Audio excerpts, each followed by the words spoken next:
Om. Namaste, welcome everybody this morning to Satsang. A very warm welcome to you, people coming also for first time. Welcome to you. Acha. Okay.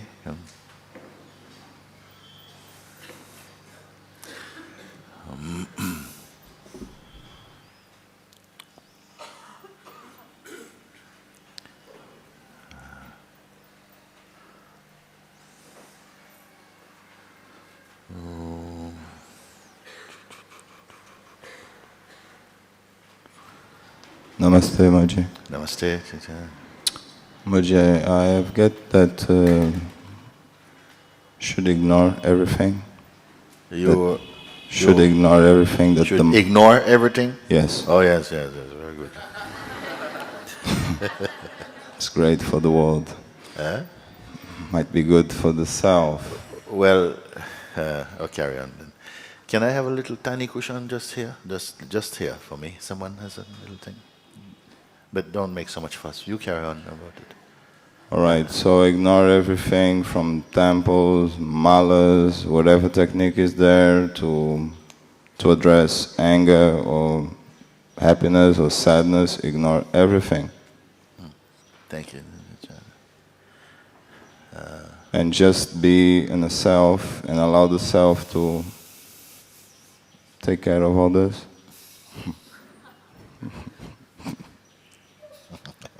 And the laugh as well. Yes. Well, not ignore out of some kind of panic, but when particularly when I'm guiding about this, leave everything now for a moment. It's not to dismiss these things as though they're evils or something. They're not evils. But somehow we have put too much importance on this. It's okay, of course, when I say to ignore, you use the word ignore, okay, ignore. With some intelligence, of course. Some things you have to deal with. You cannot say ignore, not like the three monkeys or something. But to go beyond all of that. When I say go beyond, I don't mean go beyond. But go beyond this way, into the most subtle space, where you are not divided at all. This you can do, and I want to say, I don't know with new people coming in now, but surely for those of you, I try to keep the language as simple as I can do it, because there is no need to make something more mystical, just to make it very simple for you.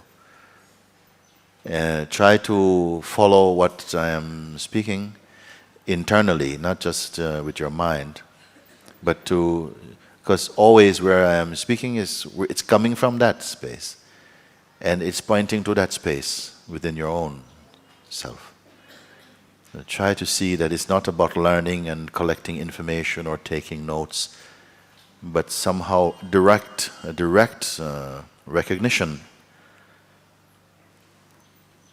So effectively it's just pulling the curtains open, but what you're seeing is not there. So it's not the most perfect example. It means going beyond all the doubts, in fact, into that doubtless place. So if you use the word ignoring and you understand the context of what I'm saying, I am not afraid of thoughts. Thoughts in themselves not a problem. But identifying as the thinker to whom the thoughts come, and remaining only in the position of the thinker or the person, which is almost always a kind of personality or the idea you have of who you are. If you stay only in that position, then of course your world will be unstable one. The I itself, who is experiencing all these states, itself is unstable. It is also phenomenal. And you are going to come to see increasingly how clear it becomes that I, functioning as personality, which is steeped in duality itself, that cannot be the absolute. It cannot be permanent, you see. You can see this. Common sense is enough to see what I'm speaking.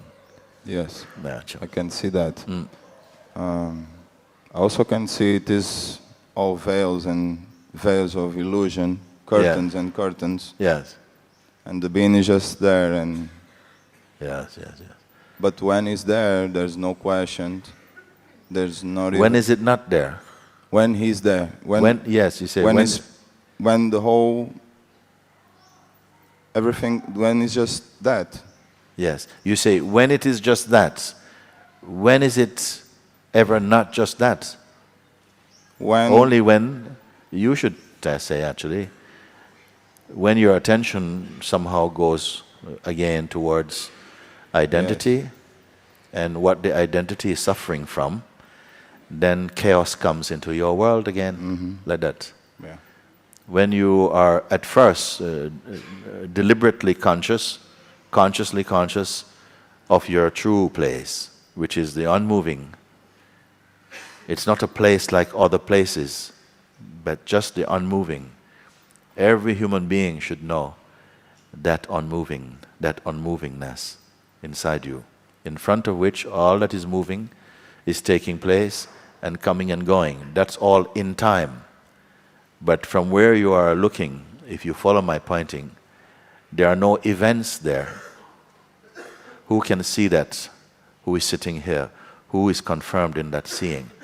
That you can see, and all of manifestation is dancing, including this body is also a part of it, doing its thing and sending your emails and all of that is in front of that deeper seeing, which itself does not have any emails.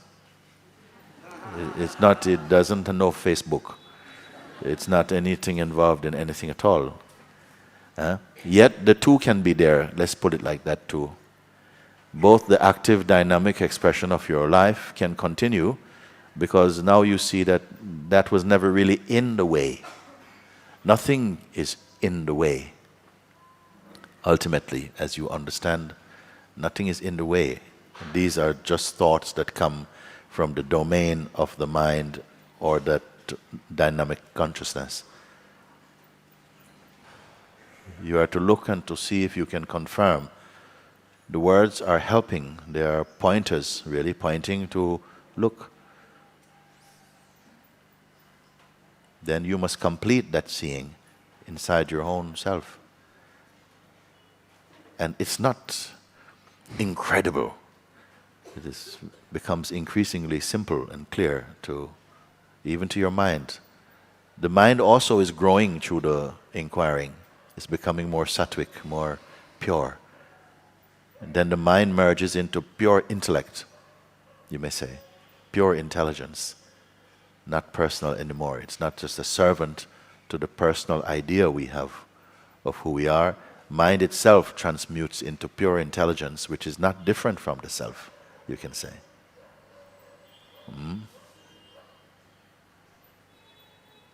Yes, right now I'm really burning here in resistance and... You are what? Burning in anger and resistance. Yeah, where is the anger about? What is this anger about?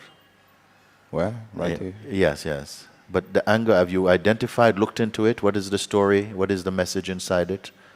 I want to kill the self. Huh? I want to kill the self. You want to? Kill the self. Kill the self. You want to kill the self. Who wants to do that? Ego. Huh? Ego. Ego wants to kill the self. Yeah. Is it possible? Don't know. You have to find out, no? Can How? ego kill the self? I end up killing myself if I find out or not. You cannot kill yourself. Yeah, you're right. You about cannot that. kill yourself. Can we slow down a little bit here, because I don't want to be flying over a lot of people's heads. You cannot kill the self. Nobody can kill the self. You can kill the body. Yes. Yes. Killing the body is not killing the self. Yes. Totally right.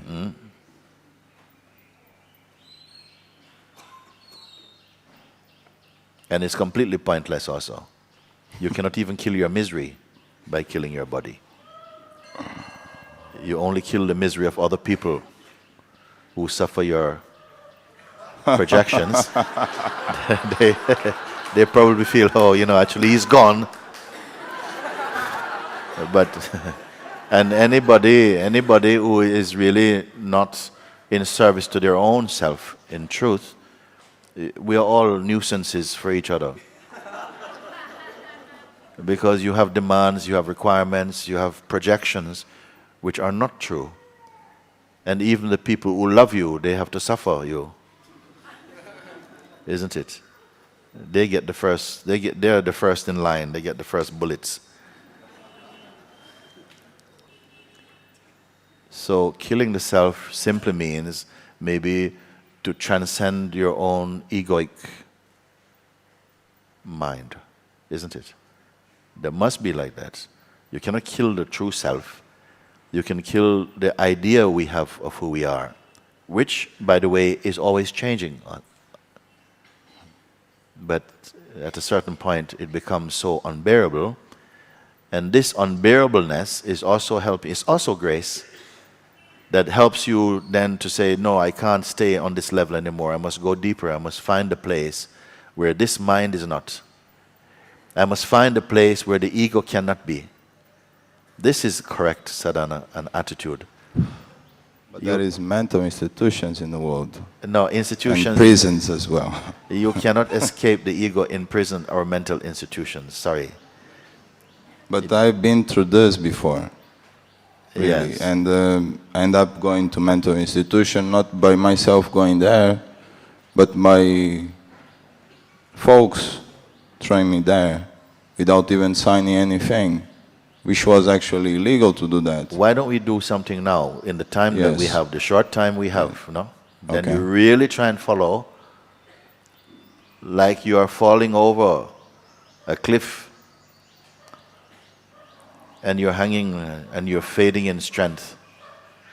And now we are not going to want to discuss something. Okay. You're at the edge of a cliff, you're just hanging on. You're not going to be wanting to have a discussion with me. So let's see what we can do then in that case. That's not time for debates now. Something much more urgent than debate. What is that? It's to be free. Huh? To be free. To be free, yes. Yes. You want to be Liberate. free. How are you unfree? To I be am free, free. you must be unfree. How are you unfree? Let's slow down. We can slow down, take a look. And please, for the rest of you, my attention might be like this, but take it that I'm speaking to you if you have space for what I'm speaking. Because many people find freedom listening to other people's conversations. You understand? Sometimes I'm talking to you, but somebody there is really hearing it, and they are being undressed of everything. But my attention is on you at the moment. Because I feel somewhere inside there is this urge for this freedom. But as you stand up, you go again to the person for a minute, and you are aware of that, about the memories and what has happened and so Yes. on. And if you stay there, the fresh memories will come of what has happened. You see? Yes. And I want you to be, this is why I say to you, from all of that, come pull you out of all of that. Sometimes I use this expression that you have to be, or you have to become, the cow that jumped over the moon. And people say, oh, cows can't jump over the moon, they cannot even jump over a step. How are you going to jump over a moon? Then if you have this attitude, then it won't be you. You will not be the cow that jump over the moon. The cow jump over the moon has to be someone who jumps out of themselves. You have to jump out of yourself. What it means, how is possible? Leave everything, leave all these stories. They just produce more stories.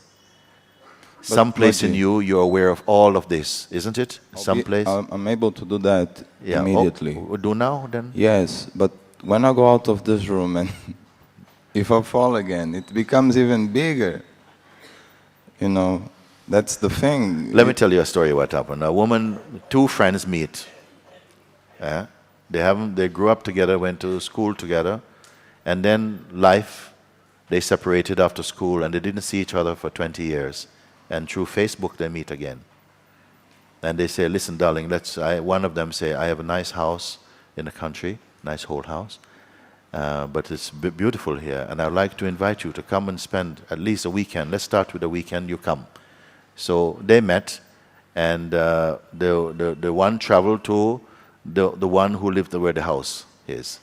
She arrived and they met, and lovely reunion, and oh, it's so lovely to see each other like this. And they go inside, and she says, look, come, I will show you your room. You listening to this? Yeah, listen to it what I'm speaking. Sorry. And she says, come, I show you this room. This is a beautiful room I have for you. And so she showed her the room. This is your cupboard. This is in a nice bed here, everything, bathroom, ensuite, everything is there. You see? And she says, oh, this is very nice. I'm really looking forward to this weekend, you see? So like this, they had a long talk, and in evening time now, it's time to go to bed. She says, okay, look, I see you in the morning. We meet for breakfast and everything. And this visiting friend, she goes and she starts to pack her clothes and so on. And then she opens this cupboard, this wardrobe, and she sees a lady sitting. She sees one old lady sitting inside the wardrobe. Okay? A lady sitting in the wardrobe like this. She had the gloves on and stuff like that. She had a hat also, like this, sitting on this chair. And she, oh my God, she was completely sure this is a ghost. So she yelled, and her friend says, oh my God, what's happened? She says, I can't sleep in that room. She says, what is the matter, darling? There's an old lady sitting in the wardrobe. She says, old lady, what are you talking about? Are you drinking something? No. There's an old lady. There is no old lady here. I live here alone. No, there's an old lady inside. I don't know if she's a ghost or what. What's she doing in the cupboard?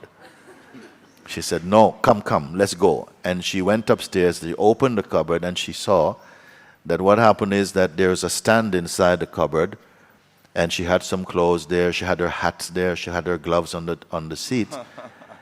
And then she saw that there was a light also from outside the window, and the trees and so on somehow created this feeling that there was somebody there. She says, look, come, look. So she looked at it, and she said, you see, there's just the glove and the hat is there like this, and maybe with the light, you thought it is somebody's there. So this lady, she said, oh, of course, I'm so embarrassed. She says, my God, I'm sorry to disturb you. Okay, thank you, go to bed. Okay, so off she went like this. So in the morning, they met for breakfast. Says, how, did you sleep well? So the one who lives there said, I slept very well. How was you? She said, I didn't sleep at all. I said, why? What's happened? She said, the woman in the cupboard. She said, no, what woman in the cupboard? She said, the woman from yesterday. She said, but we looked together. There's no woman in the cupboard. There's just that. There's no woman in the cupboard. What are you saying? She says, please come. She says, no, I can't go in there somehow. I can't go back in the room. She says, come. She took her again. Look. The glove is just the glove is there. I'll move it. I'll move the hat and everything. Hang it up now. I hang the hat up there now. Look, see, nothing. And she goes, I'm so sorry. I'm so embarrassed actually. You must think I'm on drugs or something. I'm really quite clean. So next night they slept again. In the morning they went, and she said, I'm leaving today. Why are you leaving? What, some emergency? She says, no, I cannot sleep in that room. That woman is there. She says, what woman? She said, the woman who was sitting yesterday, now she's standing up there, inside there, and looking at me. So, of course, we laugh at this thing, but we are doing the same thing. Yes. You look together, you say, oh, my mind is, it's just like this, and I'm sitting here, and then it just comes so strong, and then somehow, and it's fine in here, but when I go outside, it's just, it's waiting for me outside. Like this. We have looked together or not? We look at it. What is this mind that you speak about? What is this person who is suffering also? Who is the suffering? Who's suffering? And we look together, what have you found? It's all illusion. Huh? It's all illusion, but It's all illusion. it takes place somewhere. Like if I go Gotcha. to the market and somehow I go identify again. Yes. You Why know? you must look at this? Why? Because it happens. It happens again, Yes, in spite of today. knowing it. They say that somebody, one man is going, people living in the desert, and one guy is. I'm telling stories this morning. One man is going, is new, and he feels he wants to walk through the desert. And the people around said, please, you cannot go walking through the desert like that. You know, it gets very, very hot. You won't make it. He says, okay, thank you very much. But he keeps walking in the desert, and then after a while, it gets so hot, and he can't take anything more, and he collapses out of exhaustion. And somebody living nearby saw him and rescues him, puts water on his mouth and everything, bring him into the shade. And then when he wakes up, he says, the man says to him, friend, I have been watching you. We live in the desert. You cannot go without a hat in the desert. Where are you going? You cannot. Don't go like this. Wait until the sun goes down. Then if you want to go somewhere, then somehow this is possible. He said, thank you so much for saving my life. You know? He wakes up and he goes on again, back out in the sun. He goes. And 3 times it's happened that he collapses and people in the desert, they save him. And then again he's going and now he collapses. So exhausted, he almost dies now. And one man rescues him and says to him, we live in this desert. All our life we're here. We understand the desert. I see you're a stranger here. You cannot go like this. Look at all these bones in the sand. There are people like you. Your predecessors tried this. And now they're just landing places for ravens now. Please, don't go. What you're seeing, what happened is that he was walking, and as he's walking, he's seeing like this mirage where there's like tents and he sees camels and he sees water. And he keeps going for this water, but he never can reach this water. And he collapses. And then the people say, listen, there's no such things. We know what you see. We are desert people. We know what you think is there. But it doesn't exist. It's an illusion. Please, don't do this. And again, he's not listening. So finally now this man tells him, this thing that you're seeing is not real. You know, many people have died because of this illusion. Please don't go any further, you know. And finally, he understands. He understands. After he understands, next time, he still sees the mirage. He still sees it, but now he doesn't run after it. Isn't it? Now he sees, but it's just something that happens like that. But it's not real. He understands that now. Inside his heart, he knows. So though he's thirsty, he doesn't go. The same thing like you. You say, but I understand and I see, and it becomes clear in satsang that the way that I'm thinking and who I believe I am is not true. But when I go outside, it becomes true. So what to say to you then? How can it become true? The idea you have of yourself comes again. And some identification goes towards that. But both the idea you have of yourself and the identification that goes towards it are both seen from the same place, isn't it? I know this. Yeah, yeah. I know this, and I experienced this, and with many illusions, I'm able to back up, not back up, but to see this is an illusion, you are the self, and all Yes. that. And how long does that take? A second or two? Just to be clear. To be clear Yes, that yes. this is not, this is again, I've been there before, I know that now. Yes. It's enough, finish. But maybe I'm saying all this because I'm still feeling like I have some parts of the body that are sick and they need medicine. Yes. Ayurveda medicine. Take the medicine, Okay. but still you're looking at the sickness and the medicine from the same place like everything else. Yes. You be this place. And this is going to be your greatest healing then. Yeah. Yeah, don't keep coming out from this place. Go and see the doctor from this place, take your medicine from this place, go shopping from this place, go to the market from this place. This place is not altered. It's not changed. But for that requires some training and practice, isn't it? It requires a little effort in the beginning. In the beginning, it requires a little effort, and then that effort becomes no effort. Yes. Cannot be effort all the time. I don't want to see any of you in another 6 months asking Mooji, you know, when you say, look at, I said, no, I don't want to talk to you. You should know by now. Mooji, let me just say one thing. Osho, he knew all this.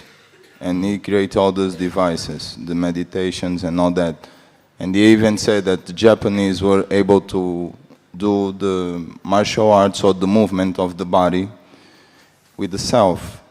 So that's why there is this training, I guess. Because it is easier to sit and be in the self. Sometimes also... Sorry. I missed something. It's easier to do what? To have the body sitting, or the body like not moving so much. Yes. Stagnant. Yeah. And be the self. Yeah. Sometimes it's also easy to move and dance and all this and be the self. When you have followed whatever you may have heard, when you have followed what I am speaking, it will not make any difference. Whether your body is in some dynamic, very energetic expression, or whether you're sitting, it will make no difference. That's whether right. you are in Japan, whether you're in London, a Sahara Desert, it will not make any difference. Whether you're in hospital, whether you are dreaming, whether you are a waking state, it will not make any difference. It will not make any difference to that.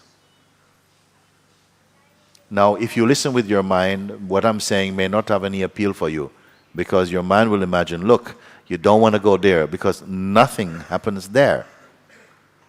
And you are still attached to somethingness. And you can't imagine, why would he be talking like that? Who wants to be in a place where nothing happens? From the place where nothing happens, then you can go into the place where something seems to happen and realize that, enjoy all the seemings of happenings, but knowing nothing really happened, actually.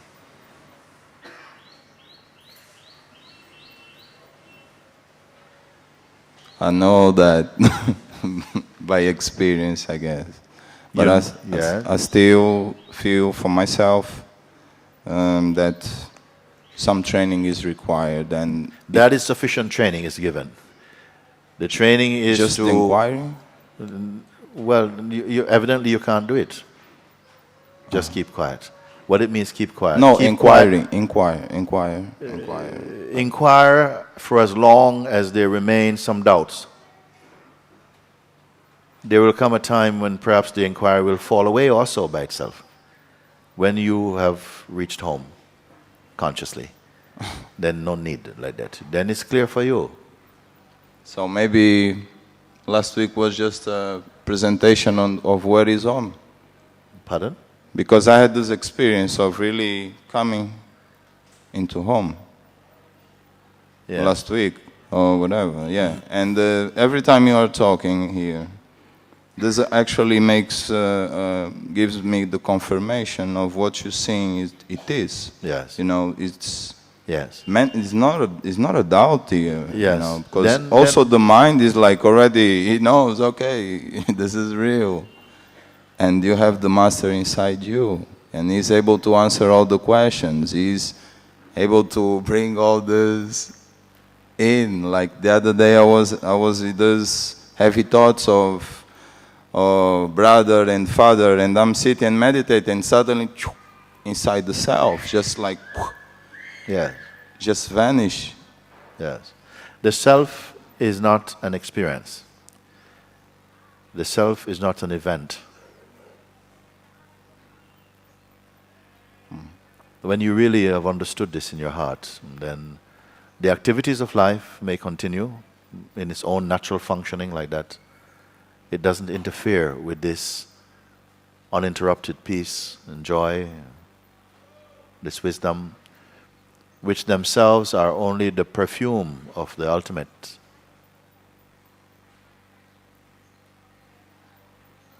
Don't keep giving so much energy to the mind. You know, this thing is happening, this thing, and then what happened after this and that and stuff. All of this is still the storybook of the mind. I'm not concerned about that. I'm not concerned about that, and still I have a completely full life. I'm not interested in trying to live life, in being successful, all of these things, completely meaningless. And still the life is totally satisfied. Why? Because you are the self. Like you. Yes, and I also feel, what you're saying, I also feel the same. Yeah. I'm not even trying to be successful in life, that- but not- I'm not- already successful, somehow. Well,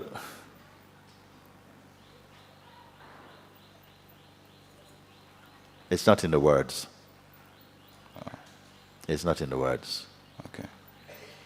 As I said, it's not your visibility that attracts me, but your invisibility. Yes.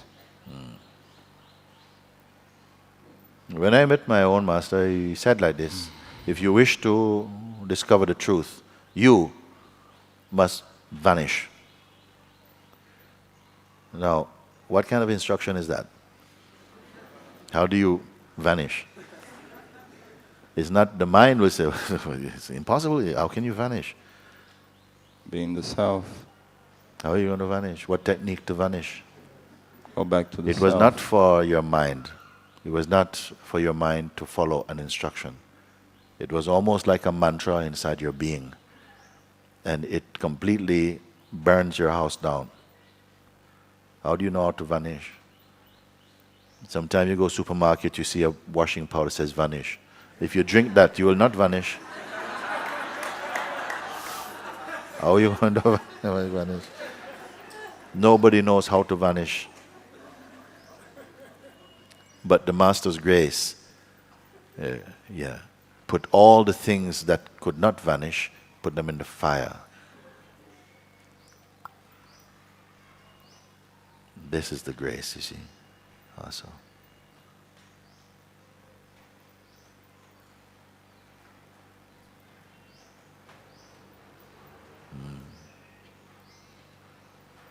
So similarly, you have to also vanish.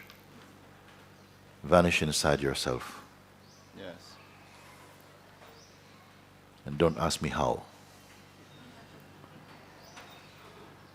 I want to tell you something that you cannot do. I'm telling you something you cannot do or undo, but you will be undone.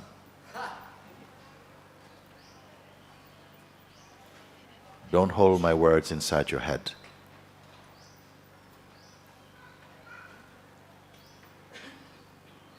I said before, no, when you are curious, you learn. When you're desperate, you discover. We don't like to feel desperate. No. But sometimes life places you in such a point through also maybe the difficulties you experience or someone else experience. Yes. That makes you not feel anymore so comfortable with that layer of that way. You have to go deeper than that. And some things happen that you will not have any techniques. There's no technique. No technique. It's like looking in a mirror, you know. I give you a mirror and you ask, how does it work?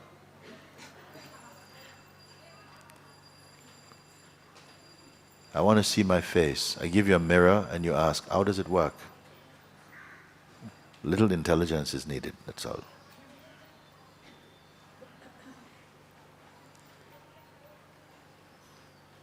Maybe I'm just a bit afraid to the power of the self. You're afraid of the power of the self? Yes. Yeah. Because- Who will you have to be to say these words?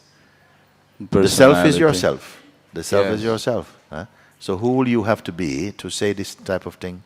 But I'll tell you one thing. Before, I know if I go to anger, I just cry. But self doesn't cry. Self doesn't get angry. Yeah. Self. And when the personality comes, it is even bigger than it was before.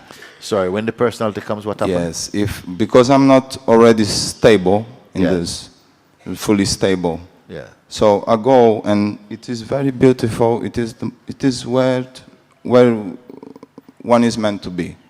We still have the idea that the self is a place you visit. But even the visit itself is another phenomenon also watched in you, the self. When will you hear these things? I don't know. Sometimes you hear something over and over and over again, and at a certain point it simply drops inside its own self. Yes. So this is why I say, even sitting here, you don't have to ask a question, but be available somehow. But then it's easier for the mind to trick as well. The mind cannot trick you Because unless if I'm you... totally sitting and not having the support of asking you the question and you clarifying with this, then the mind is saying you are listening to your master inside. If you and listen, the mind if you listen, even without going directly even to ask a question, unless there's a question that is burning for you, if you listen, then right where you're sitting without moving 1 millimeter, the truth unveils itself for you. If you listen in the way that you need to listen. I don't know, there's probably 800 people in this room. I don't know. And I cannot speak to every single one by one. But and yet, for those who are open, right where you are, in any position you are here, yes. the words can be alive in you just the same way. Yes. Isn't it? That's another thing I've experienced here. Sometimes you are answering somebody's questions, and I feel like he's really coming towards me. Okay. But then then later on goes like, no, it wasn't to you, it was to somebody else. You have to find why your attention is so fickle also. For some people, the attention is like that. If a thought arises in the mind, immediately it's been acted out. We're sitting here, and a thought comes. This person is looking at you badly. And you start to look. It's like there's no delay. You simply act out your thought somehow.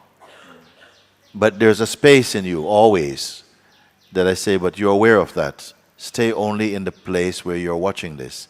And immediately space is present in you. You're not sucked into that. You're not, your inner space is not claustrophobic anymore.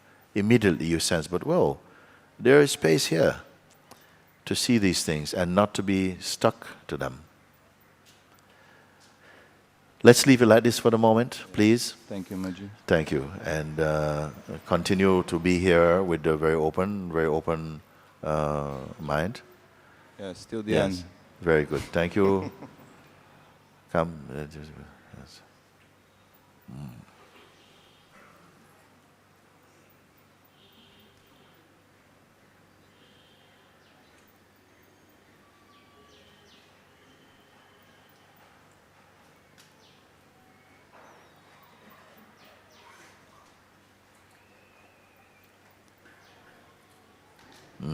Hi, Mooji. Hi, namaste.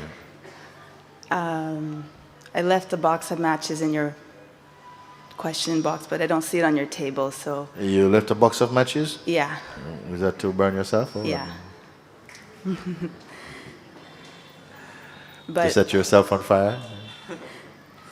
there is some urge, for sure. Obviously, it's very strong because I'm here. But I sense that I'm still missing some fire, so I wanted to come up. Yes, it's good. Come up.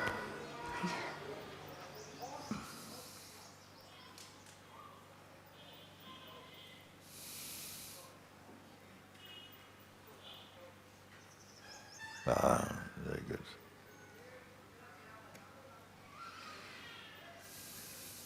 Good. Right now, your life is only here now. The rest is past. And whatever is future, are only ideas for you. You're only here now. This is your time now. What do you want? What do you want? That has nothing to do with past now, and nothing about future. Because these only trouble our mind now. Past is finished now. Whatever it has, the essence of what is to be taken from the past is now present with you. So whatever is to go on from here, also we leave all of this now. So you're here now.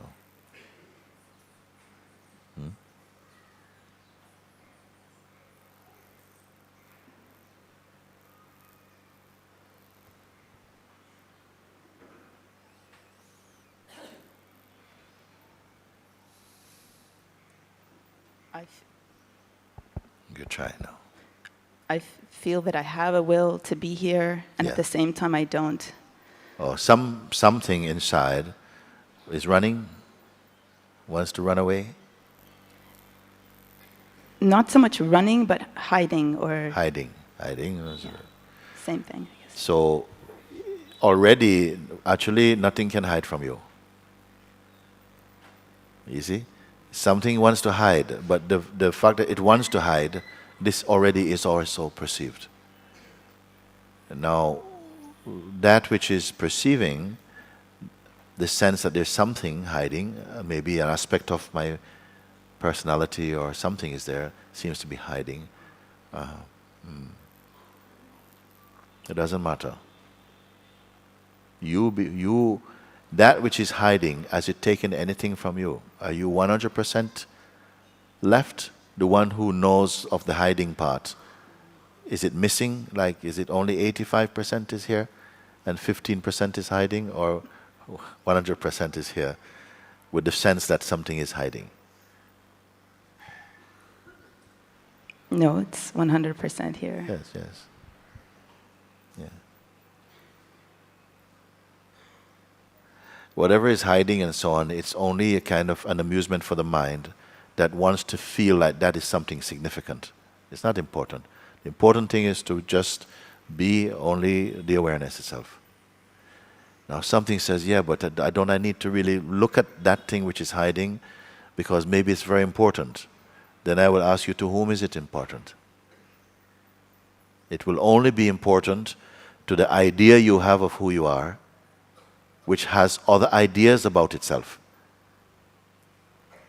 The idea we have of who we are is suffering from other ideas it has about itself, watched in the vastness of consciousness. But something feels, yes, but still it's good to find this thing and really sort it out. It's less of an inclination to find that thing, but more of a recognition of the distraction, like my mind just being easily distracted. Yes, yes. Mind is easily distracted. What watches the distracting even? Come, just be there. Don't just follow that. You say, my mind is very easily distracted. Something is here that is observing the distractions that happen. So it is not itself distraction. It watches the distraction tendency. What happens is that there's a belief that this distraction harms me in some way. But just be the awareness itself. The distractions harms who? Let me change the question a bit. You say that my mind finds it difficult. I find it difficult to keep my focus. Some things take away my attention very quickly. Then I point you to a subtler space in which the attention or inattention is also perceived. Then you're not to do anything about that. You're not to kind of create or try to help that. It doesn't need help. It's just a power already present in you. So be at that place rather than believe that I need to be focused on this. What do you need to be focused on?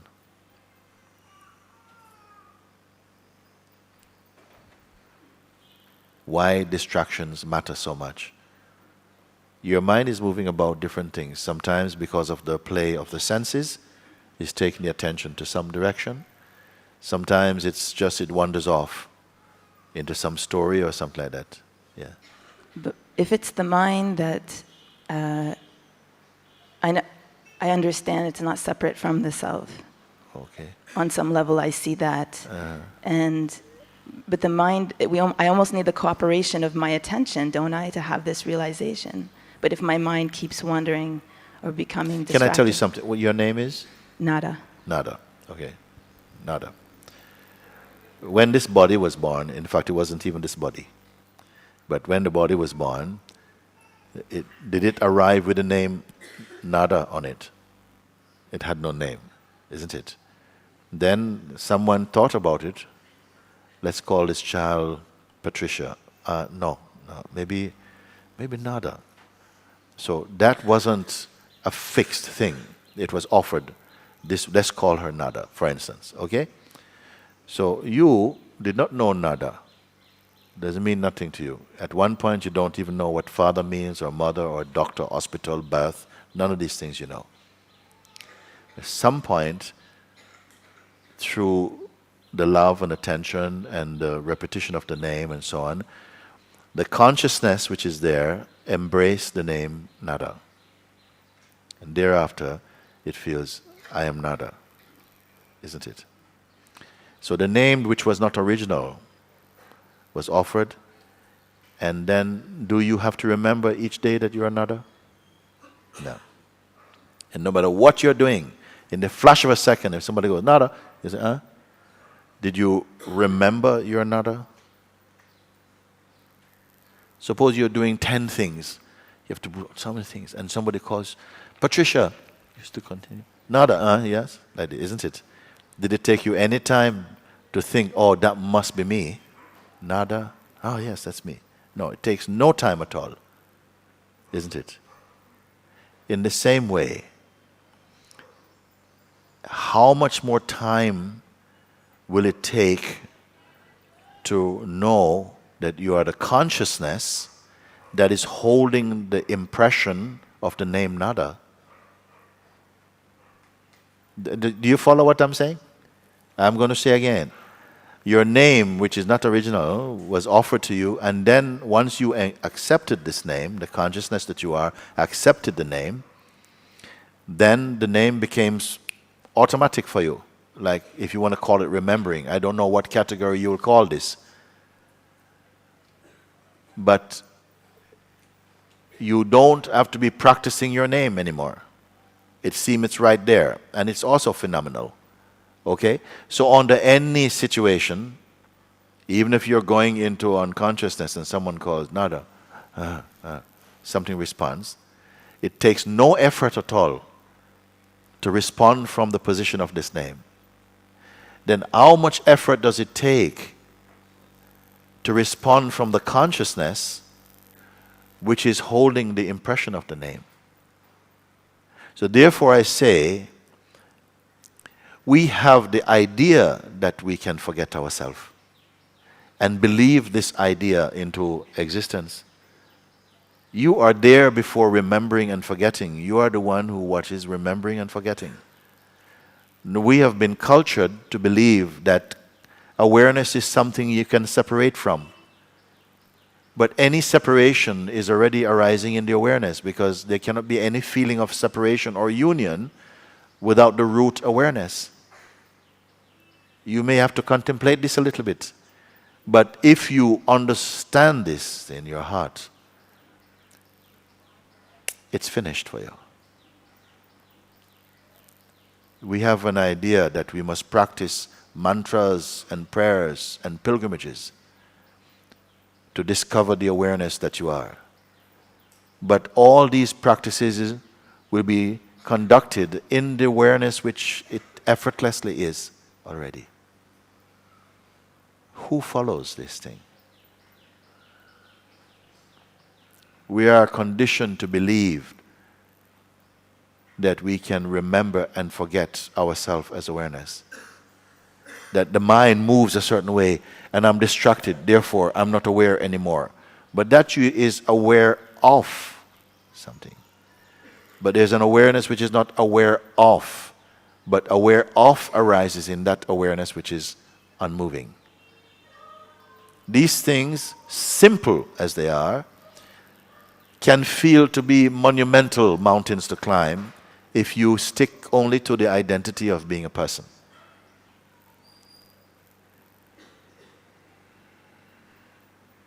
So this is one very, very simple pointing for me.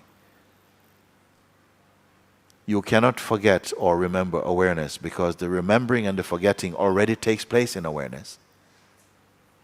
But this somehow has to be grasped inside.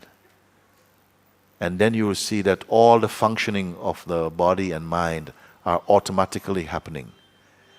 That identity can even have its momentary play. It will not have the impact that it will have when you believe yourself to be a person. Then the mind seems very important and very powerful and something to overcome. Once you have realized your true self, mind is nothing to overcome. Mind itself becomes a puppy, not a lion. But if you don't understand this, you will continue making the efforts necessarily. And these efforts are also laid down by consciousness, that this is a route that it will pass through in this game of self-recognition again.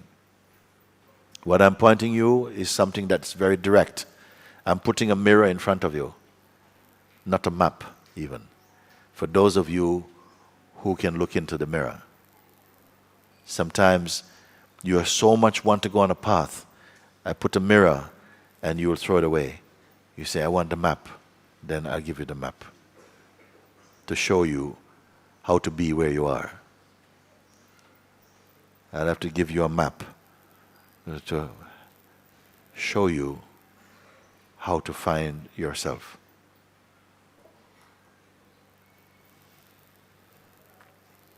Truth is simple, but the seeker of truth is complex. The seeker of truth must move out of its own way.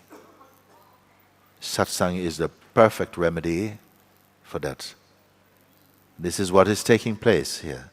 This is what is offered here.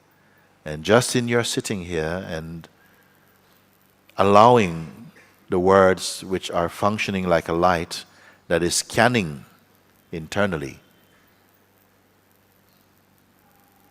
to find seeds of identification and to expose them as myths, that they are not your true. You are the one behind the light itself.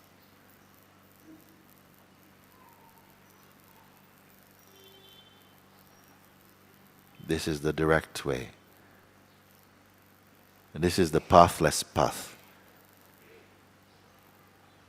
The empty room.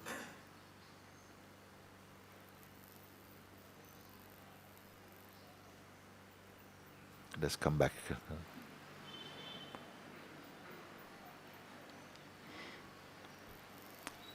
I have a concern that I might check out before I reach that.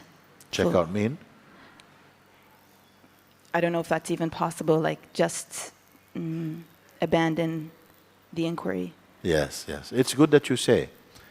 So therefore, if you check those things, check them out, and they will check out, not you. You have to check out what is going on here, and then they will check out, not you. But you want to check out from the inquiry when you're already in. You're already inside the inside itself, but somehow we're under the impression that you're still outside and it's too complicated or something like that. It's not, I don't want to, Yeah. but it's easy here. I mean, my life is very simple here, but when I go back, I know there will be more complication to navigate through or be in. Sometimes I say, if it's easy in this room, it's very easy. Okay, move in this room and don't come out then. Can you do it? Go where your life is easiest. Stay in this room. And then I will tell you, you say, it's fine when I'm here, but when I'm there, something changed. Then I will tell you, you first start just being here, be fully here, and keep walking and see when here becomes there. Okay? Like that. You say, it's fine when I'm here, but when I'm there, then something changes. I say, okay, be very, very clearly here and keep walking until you get to there. See if you get to there. And then no more I'm here. Still I hear that something is with you which feels, if it's not biting in deeply enough, my mind will have a reason to leave or something like that. So, if I say, whatever is going on, whatever little hidings or something, for a moment say, okay, let them be there. Let them be there. But I won't give any attention to that now. Just for this moment you're here. Then when you go back, you can pick them up if you want. So when you're here, leave this now. And leave all ideas like how well you're doing and what you're going to be doing next and what you want from life and I want to wake up and all. Leave everything. Don't hold any intention or any desire in your mind, just like that. Just leave everything. Like you've never done it before. Be absolutely empty of everything. Also your name. You say, okay, this is something I can see. Anything that I can perceive, for a moment, I'm just going to leave that. Because it was not original to me. It happened on the way in life. So go back to that place before there was another even. So no other for a moment. You can do this, no? Just leave everything. Like that. Now the senses are still functioning, that is fine. They are not a problem. But now,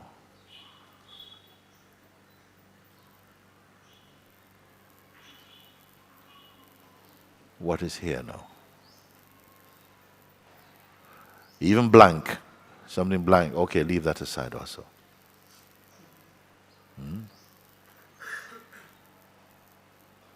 I don't know what to do. Don't know anything. I'm not asking you to do anything. Come to a place which is entirely effortless. Meaning don't be trying. Like something is trying, be aware of that trying energy, just leave it. Like this. Yes, and you can breathe. It's okay. It's okay. Nothing interfere now.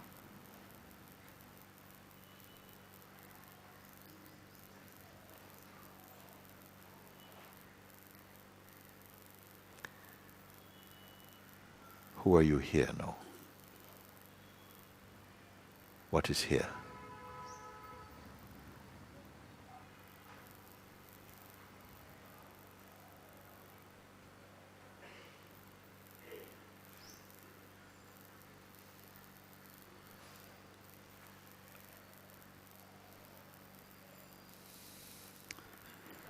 I'm feeling anxiety. Anxiety is also something that comes and goes.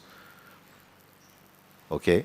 So just don't give any, let it be there,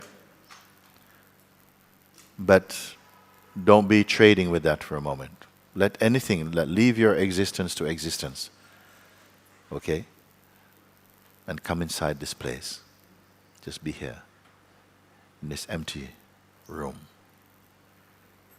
Don't give any meaning to anxiety. Oh, this means that I am not, don't build any story around any feeling at all. Right? This body doesn't belong to you. It is just some energetic functioning there. You're aware of it. But don't define yourself in terms of body, no.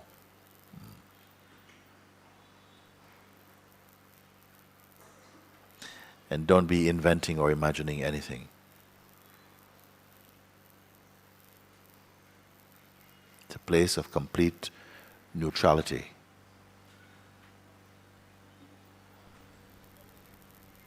Say something.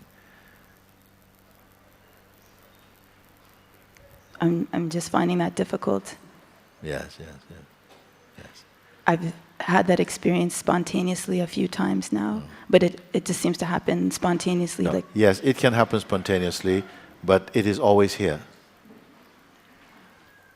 Just imagine that 100 people are trying to hug you, but you don't hug anybody. You're so surrendered.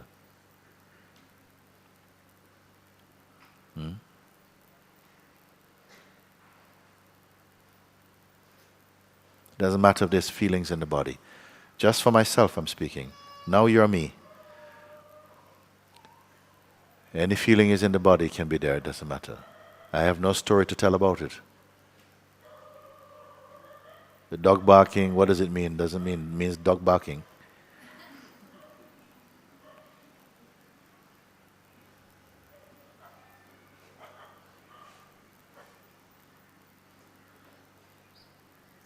I'm not trying to do anything at all. Or even if there's a sense of trying or not trying, that is arising in the awareness itself, which itself is not trying. You're only to recognize what I am pointing. Just recognize inside yourself. This is it. Don't think that anything has any meaning. Nothing has any real meaning. They're just happening. They're not happening to you.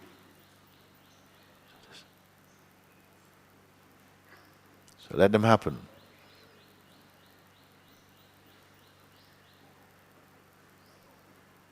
There's a place that is untouched.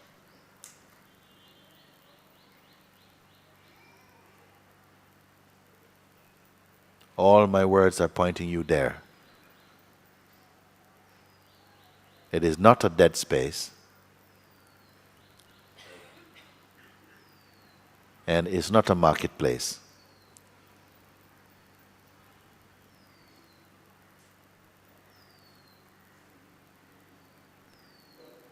And you cannot be so bad that you cannot be there. And you cannot be so good that you're automatically there. Has nothing to do with that. It's got nothing to do with deserving or not deserving. There are no conditions there. Everything else can come and go, but it cannot come and go.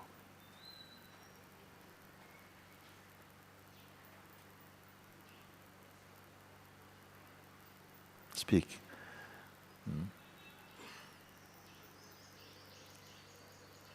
You have thinking eyes. So are you aware of the thinking eyes also? I'm feeling distracted by this sense like my body's going to be pulled out from under me. Let it be pulled out from under you. Let it. Don't put any conditions on the world for a moment. Because everything that you hold on to here is creating a condition in you. He's saying, you see, you can't do this because of this. So don't touch anything for now. Allow yourself. Allow yourself to see what your mind creates as a fear also.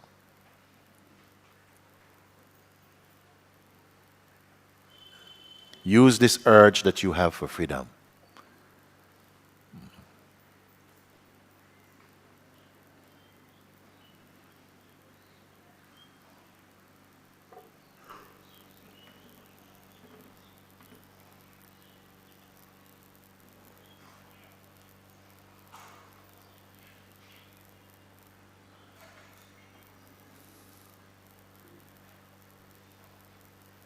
Like this is a circle here, and it's a circle for freedom.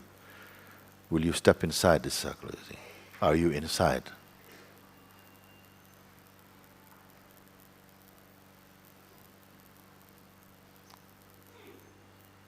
What are you guarding? What are you protecting?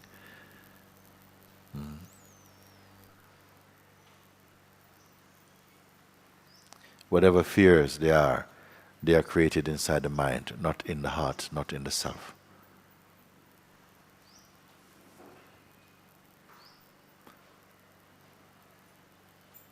No one can do anything to you here.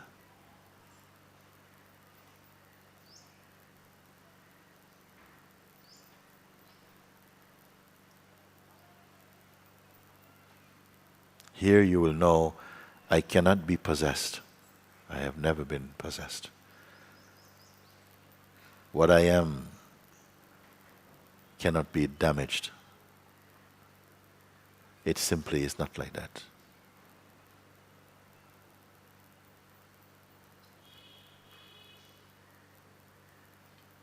I'm not asking you to believe now, I'm asking you to see.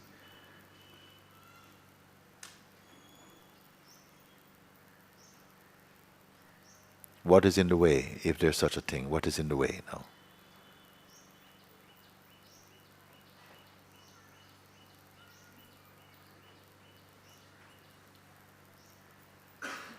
It's fear, but I can see that. Yes. Or I can feel it.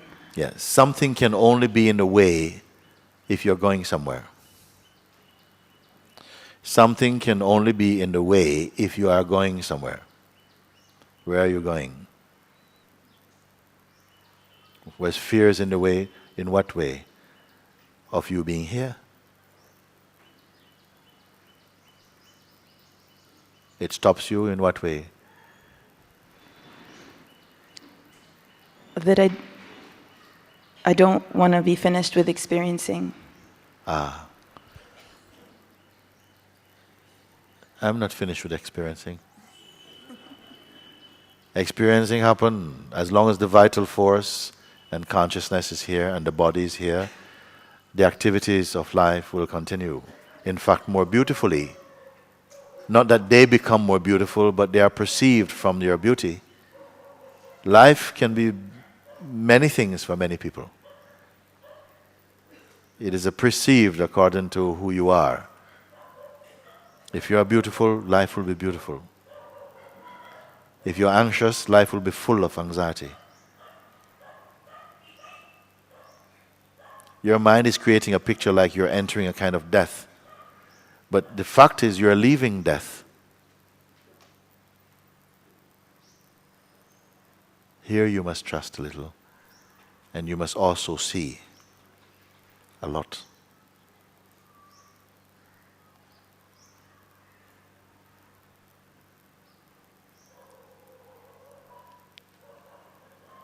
You're like a fish that is dying for thirst in the ocean. This is what is happening. You're like a fish going, has anybody got a glass of water, please? In the ocean.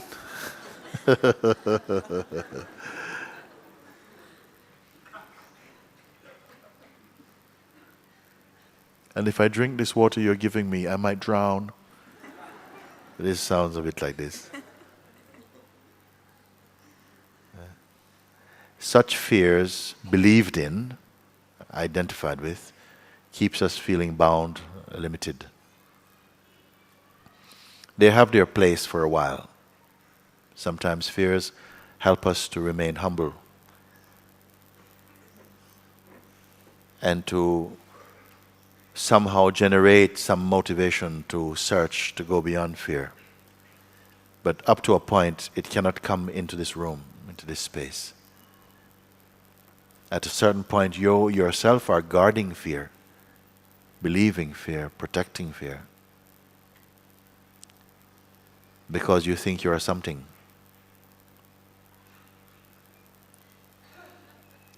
You think you are something. What something are you? Huh?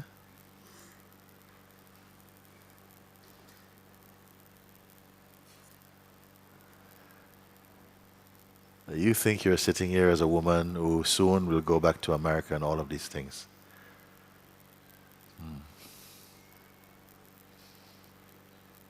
But that's just the play. It's fine also, but it's not your ultimate truth.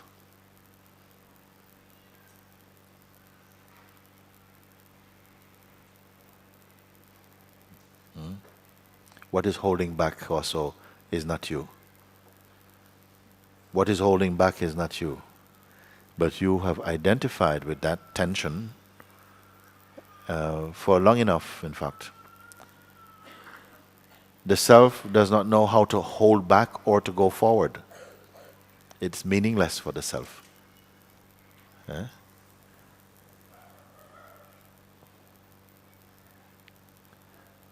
And I have no expectation of you. So you can leave anytime you want.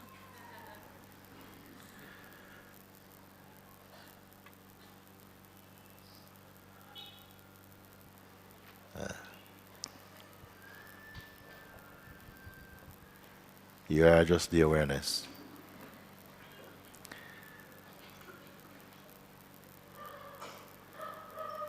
Even for one moment, try not to be aware.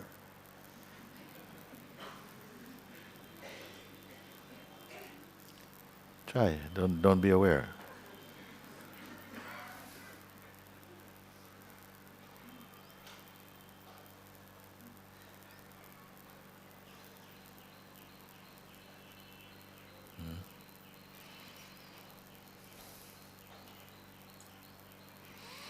We went to a restaurant this morning, just after my walk, and we saw on the paper, some of you must know it, we saw on on the wall, Gotami pointed to me at one saying on the wall, if you want to be happy, nobody can stop you.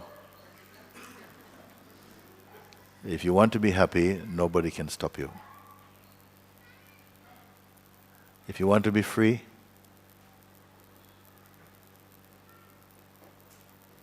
what is free?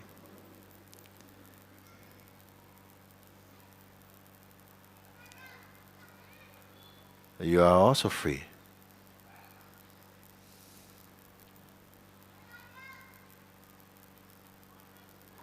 And happy. Okay. Thank you. Yes. You're relieved to go? Okay. Okay. Thank you.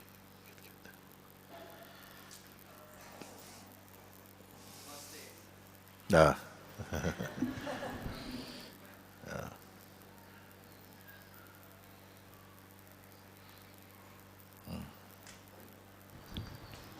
Om Mooji Nama Om. I am an expression of gratitude for this satsang. It's glorious, very glorious.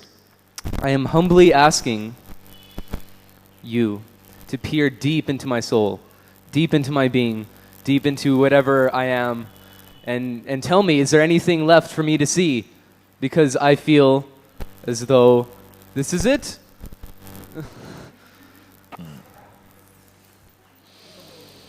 What is it? Everything and nothing.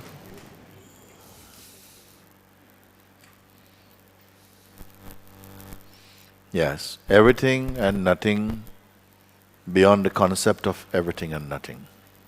Say what?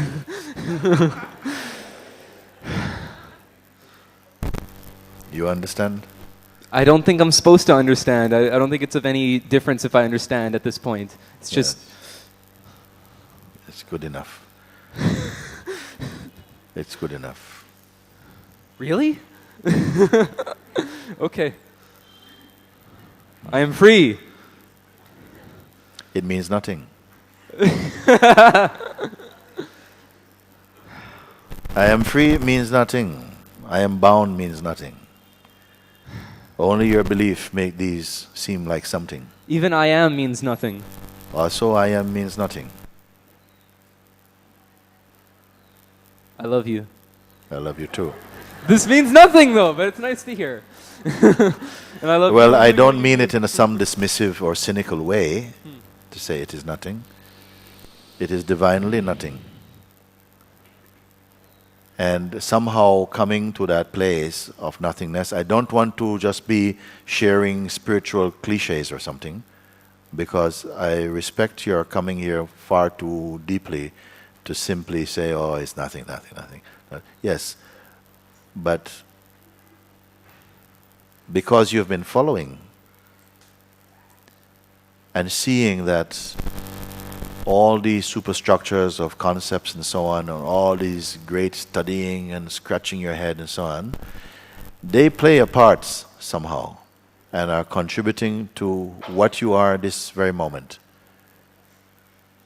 But I can say, I am beyond all of that. not boastfully. I'm saying it on your behalf, actually. I am beyond all of that. I have nothing against that.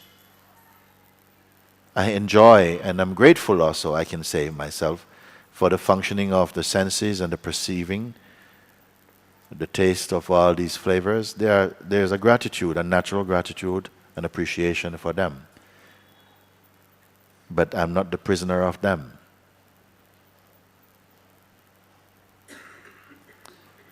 It is all myself. It is all myself. And yet, it is only a shadow, somehow, at the same time.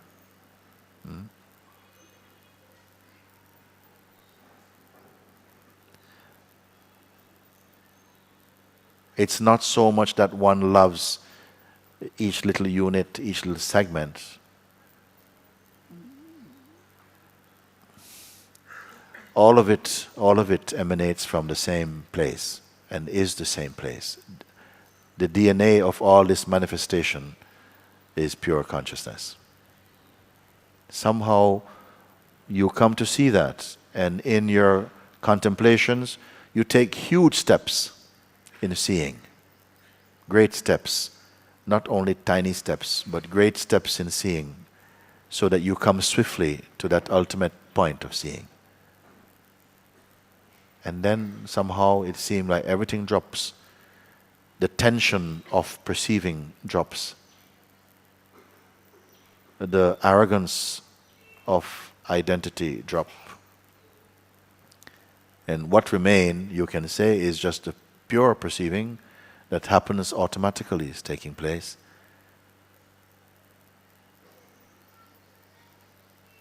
Within this pure perceiving. Sorry? Within the pure perceiving, Yes. sometimes, thought patterns emerge. But it's nothing, like they come, they go, they come, they go. But sometimes, it's Leela, it's play, we're here to play. So might as well, if I want to play basketball, I want to put the ball in the hoop, right? It's like this. So if I have a desire, I want to manifest the desire like this. And then it seems I want to know exactly how to do it before it's even done. In order to really, if you're being pulled about by desires, that's a different thing. If you're pulled about by desires, then that is a different thing, because you have to become someone in that way. It's a subtle point, subtle thing, because I can say at some point your actions become the actions of the universe, not really of a person anymore. This, I don't know if I've gone too far to say that, but it just happened like that. But with the feeling of, I have this desire to do this and this desire to do that, then it comes in again this I feeling and the wanting feeling and so on.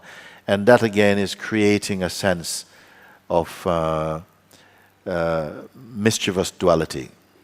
Duality is not by itself mischievous, but creating an identity now where none is really needed, in fact. Joy arises in the functioning of the life. Joy arises there, sorrow arises, the emotions can arise, but they don't stick. They are momentary only, you see, like that. And there is a difference, different fragrance to one in whom the senses have become quiet. They are taking the darshan of the pure mind again. So the senses have become quiet, inwardly peaceful. But no statements are made about that. Because any minute the vital force can flare up into very powerful dynamic activity, but it will not make any difference to that underlying perceiving power. Everything is a constant, but it's not trying to be constant. It's simply like that, simple. All these things we're talking about is about you, the power that we are. And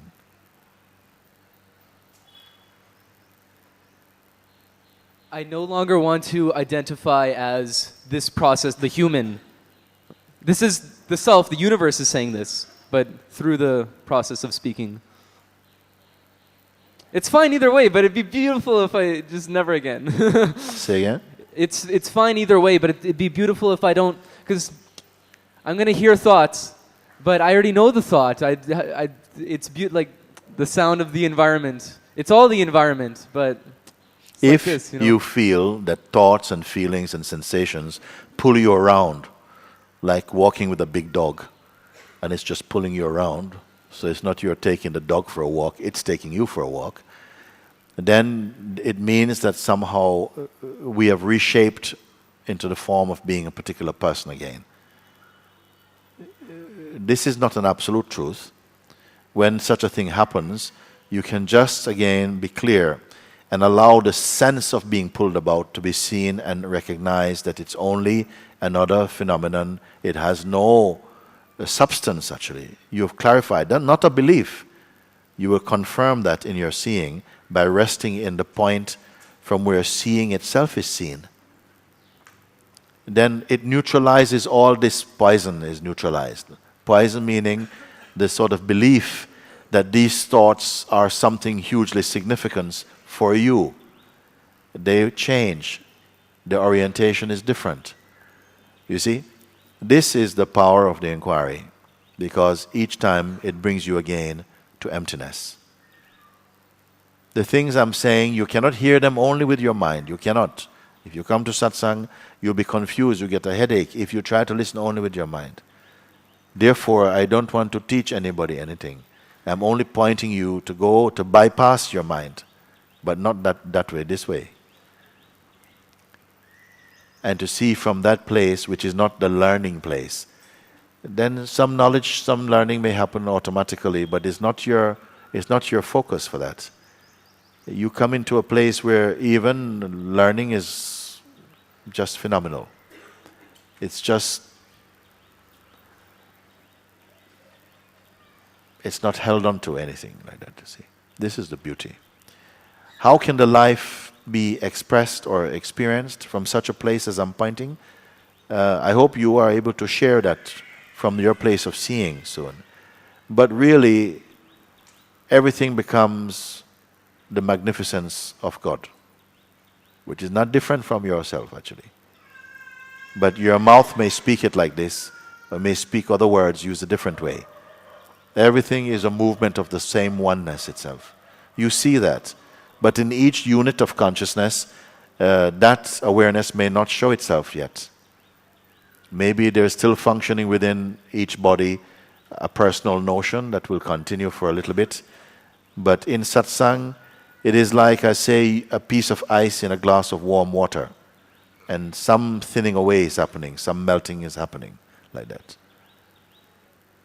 You're coming home to your own self. You're coming home to a place you never really left except through dreaming. I'm speaking like that. Is there knowledge to be had of how to do things? Like the infinite, it's like this. Or is it all it's just going to happen naturally? For a jnani, nothing happens. Nothing is happening. They're not concerned like that.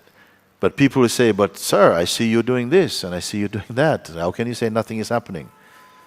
And he may explain or not explain. If you think he's going to go somewhere to explain to you, he will know that intuitively and he will explain. But there's nothing really to know for that one. That one has eaten knowledge and has swallowed up ignorance also. It means nothing for them. While we are in the state of duality, we think that these things are something, and given that that is your feeling, then you will pursue whatever feels important for you. But the one who has gone beyond all of the ways and the limitations of mind don't see anything really to succeed. Success or failure means nothing for them. There's nobody that they find particularly interesting, nor anything. Now you may say, I don't know if I want to be like that actually. But it is your natural state. Inside, there is a joy that is unsurpassed, a peace that cannot fade. Wisdom unending flows up from there, but such a one is not concerned about wisdom. They're not concerned about wisdom, not concerned even about peace, not concerned about happiness, but too much happiness, Too much peace, too much, too much, too much. Eh? Too much, too much.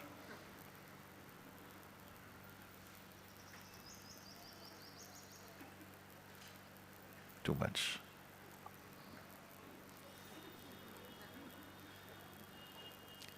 While we're in duality, we want to get things from objects perceived through duality. But the joy you get from them is only a reflection of your own joy. It is okay, let's not spoil the play. Let's enjoy, it's okay. But with this understanding inside your heart, you will know. I don't want to talk about it because it's better when you discover for yourself. I don't want to talk about it. I'm not trying to advertise the self. Okay? Just I tell you what comes in my heart like that. The only thing important is don't delay. Because it satisfies everything in you. You may think, no, I don't want to go to the self because I want to do this and that, and I want to do this and that. That's child's play. Also, Jnani can do the this and that you want also. But it is hugely overrated. The idiosyncrasies of the mind that we so venerate.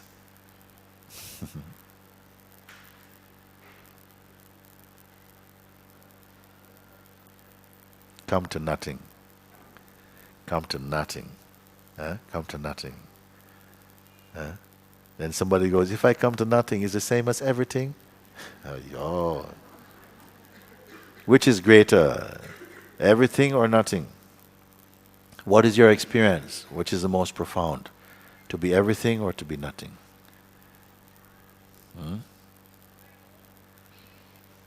Everything occurs within something. Or nothing, sorry. Yes, yes. Need nothing for something.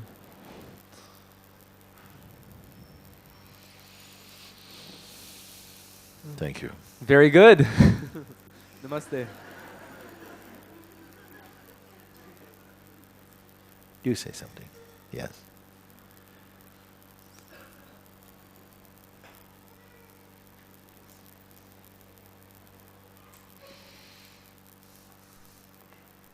Mooji. Hello. No sound? I have this strong attachment to suffering. You have a strong attachment to suffering? Yeah, it's like if I don't suffer, I feel like I'm superficial, or Huh? I am a superficial person. You're a superficial person. Because All persons are superficial. Or I don't have compassion. I don't feel compassion because I'm not suffering. It's something Yeah, you don't feel compassion because what? because I'm not suffering. Because you're not suffering. These are concepts. Where do you got those concepts from? I don't know if they are Christians or Catholic, maybe? because I suffer a lot in my childhood, Yeah, and then when I suffer, I think I am myself, I see, I see. and I have fear, have joy. It's something. Have you heard this before? It's good. Then suffering becomes a tool for real seeing. Yeah. If you don't become attached to suffering, isn't it? Yeah. Yeah, then the suffering, the pain or something is somehow converted into opportunities for real seeing, real understanding take place. But for a jnani, suffering or joy really doesn't make any difference to their being. This is why probably you're speaking in terms of yourself as a person. You're not a person. Nobody's a person, actually. You can say yes and no. The person is more the self can be without the person, but the person cannot be without the self. The person is only a kind of a portrait made inside the self or something.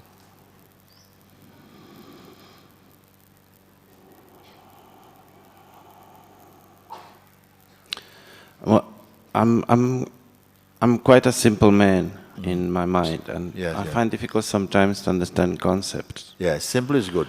Then if you're a simple person who find it difficult to understand concepts, then throw away all concepts. And then I still Throw. have this suffering here. This feel that No, you throw away all concepts, including the concept of suffering also. You can do it now. Also. It's a good time, always good time now to do it. If you find it's difficult to go this way of concepts, then don't go. I don't want you to suffer more. You want to suffer more, though, don't you? in a way it's like I look Yeah. for Don't be suffering. attached to this suffering. Don't use. You see, don't. Otherwise, it becomes something a bit warped. If it comes, then you make use of it. You see, they say that the wise person builds a house out of the stones their enemies throw at them.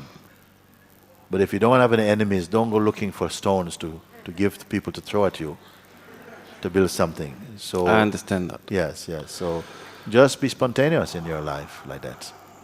Huh?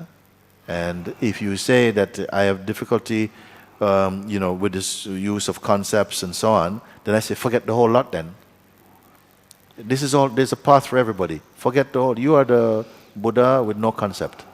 Throw everything away. At this, do it now also. I want to show them that it works also. Well, making this question, I feel already very naked. Feel very naked with this question. Okay. Yeah, I feel quite naked. Yes. I'm very exposed. And then you Naked. go also one step beyond naked also. Go now beyond naked now. Huh?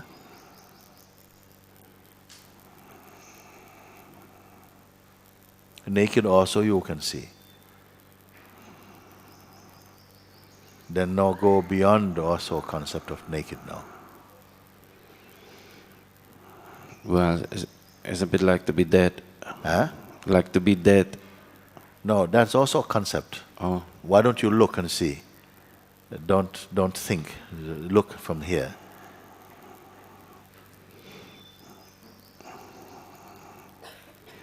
Naked means all clothes are gone, but body is here. So beyond also body is what? Body is also a garment also.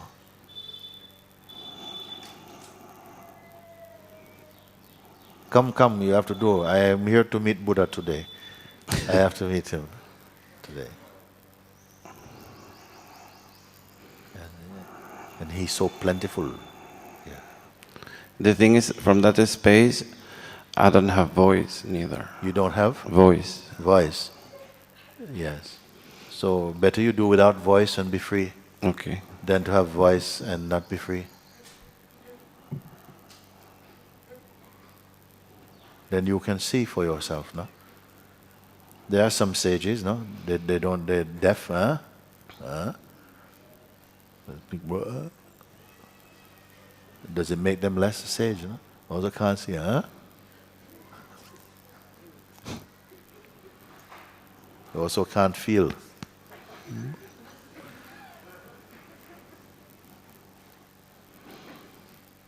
These things don't stop you from freedom.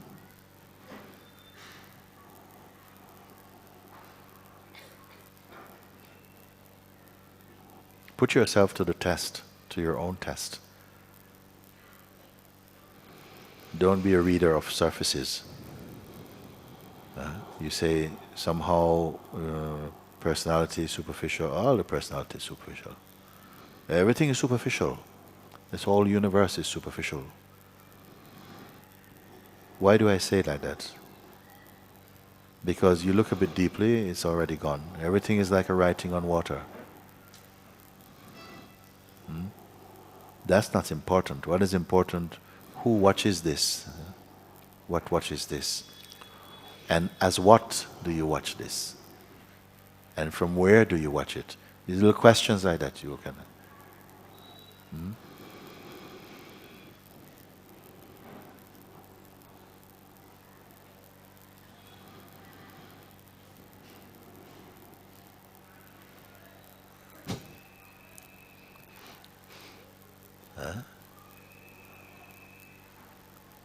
Now what happened now? Release it, release it. You can enjoy.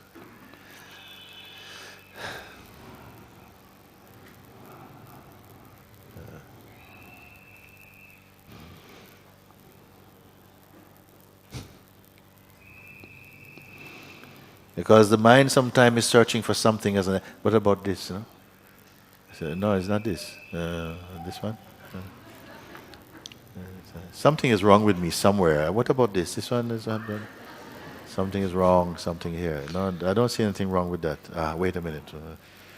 What about this one? This is really not very good. No, no, that's not you. One moment. But what about this one? This is, that's also not you. Huh? Yeah.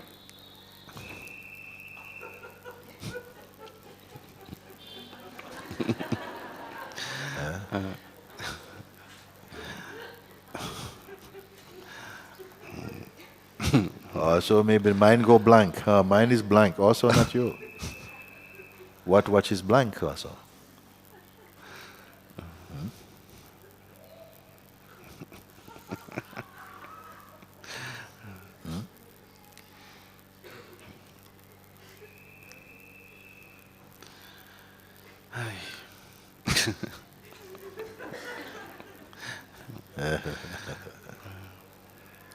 Thank you. Thank you. That's good.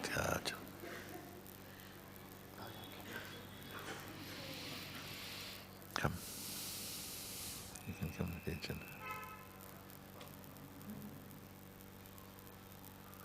Yes.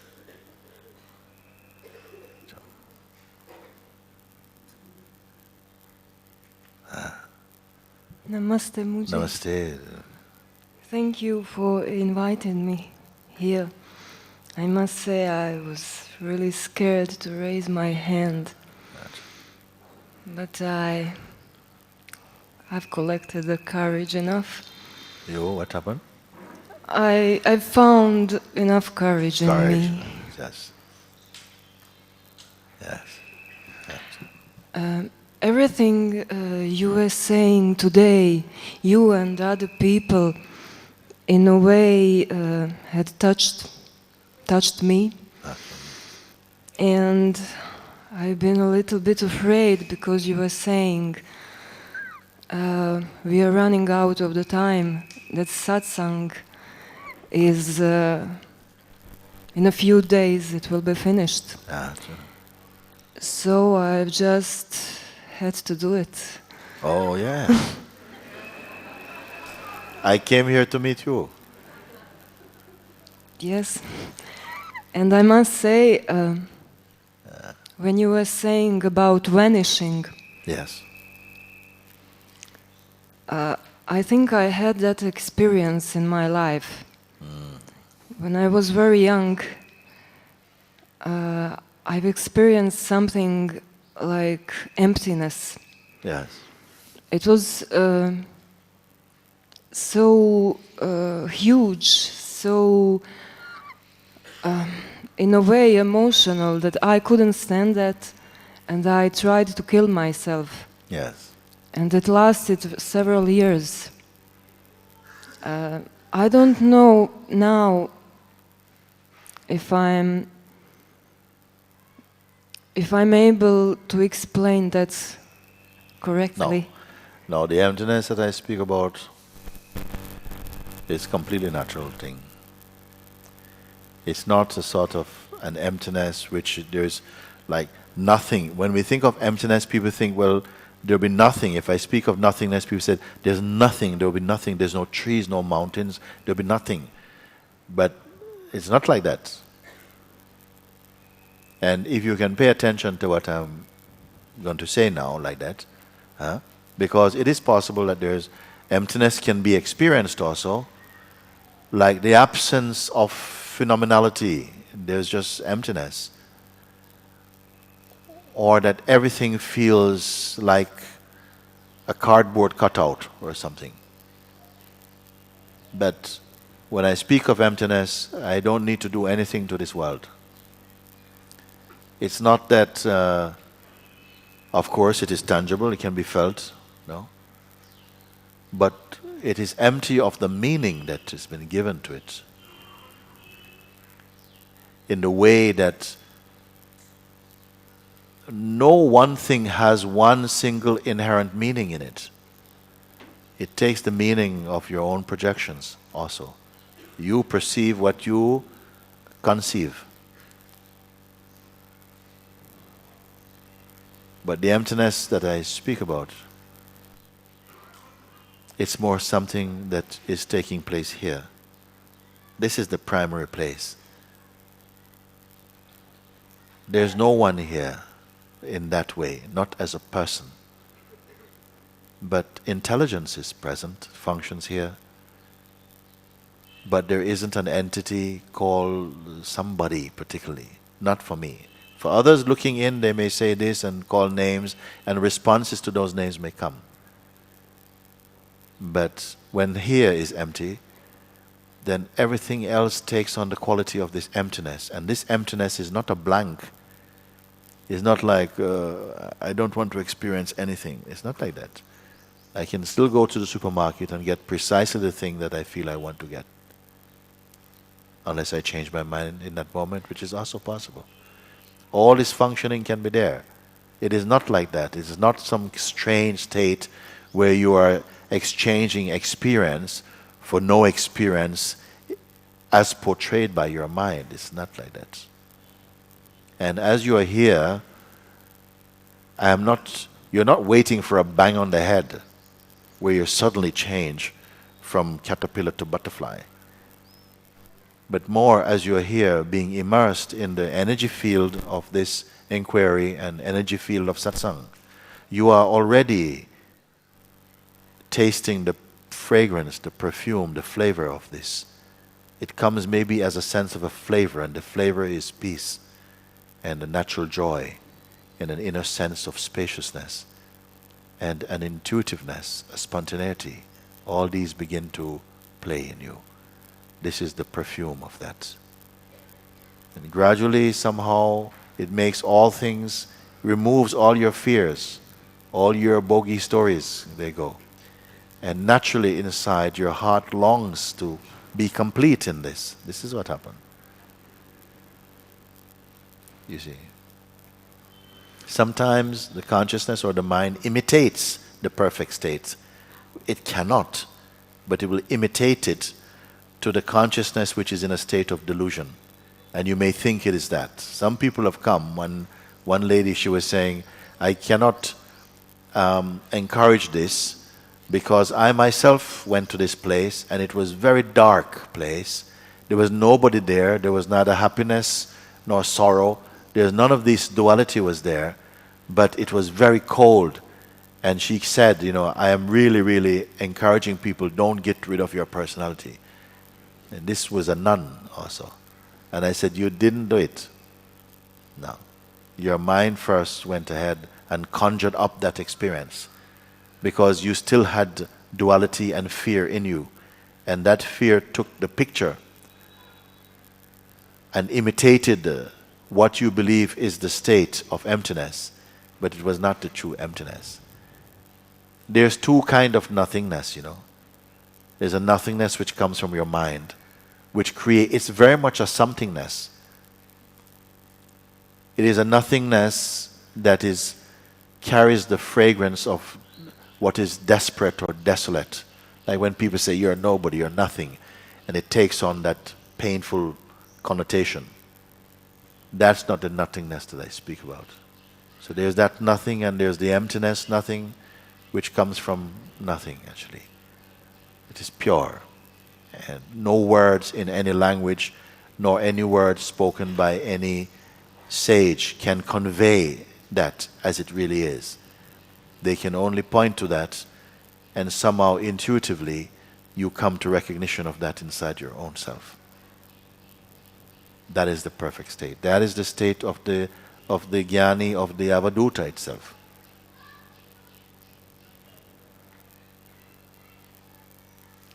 So don't think it is something that you are going to get and still be the you with your personality somehow arises as. It's not like that. And very much, I am not giving you homework because I very much want to be present in your seeing so that you can say, yes, it is so. It is so. I'm not trying to put in your head what is in my head. Actually, I would like to because there's nothing in my head. But as it is enough that you listen and feel what my words are evoking inside you or pointing to. And be one there, be in that. And feel that and see, experience that life changes from a dark picture to something much more clean and bright. But even there you won't be attached. Great happiness will come, but even there you will not be attached. The joy will be there. Space and silence will be there. But even there's no attachment even.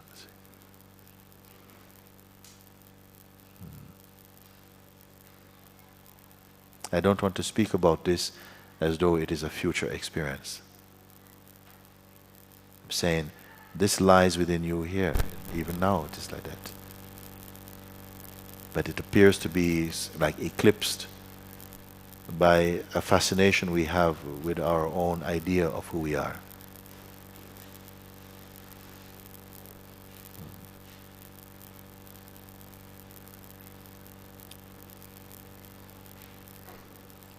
May I ask you something else? I know that experience that I've been through, I know that isn't it. There is no question about that in my mind. But the problem is that in a way I've never left that state of mind. And it's pretty much affected in my life in a way that, let's say, I've never, I couldn't never find my identity in this life. Yes. Now I cannot identify with anything, with my name, with my body, with my with me being a female, or with my job, or anything. Okay. If you say I cannot identify with these, which is the trap for most, they identify with job, with your gender, with your identity, with your name, with nationality. You don't identify with that. Okay, it's good. Now the one who says I don't identify with these is what? So we can slow down. I don't identify with job, with family, with country, with religion, with gender, with time, past, present, future. No identifying with that. Good. Leave it aside. Now what is left? I. And the I is what? Who say I don't identify with these is what now? What is there? I cannot express that with the words because I cannot find myself in that expression, I. Yes. It's a big problem for me. I've been listening all these days, and every time you would be said... a problem for who, then? For some me, there is some identification in me, I know that. Yes. And I think that I can recognize that. Okay. What is so it? if it is recognized, that identification is there, so now for a moment, only for a moment, we leave it aside now. Then what remains there then? Don't combine yourself with that now. So what remains now? Don't just use the words now. Mean what you say. Now the thing, you've come beautifully because you name some things which for many people it's a sticking point for them. And you've said, these I have not identified with, they don't trouble me. And then I said something to you like, okay, but the one who says it doesn't trouble me is what? And then we come to a place to say, yes, well, there is still the sense of personality. Okay, the sense of personality is now identified as itself also phenomenal. So let's leave that. Now what remains?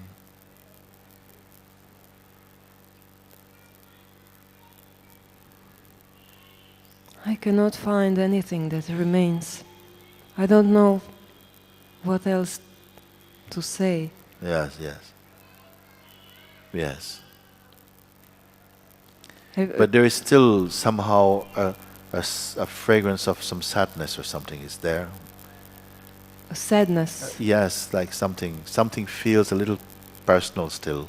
Are But- you aware of this? Or? Yes, I'm aware of that. Yes, yes. I'm aware of that identity Yes. that mind created, and I think I'm completely captured by that idea.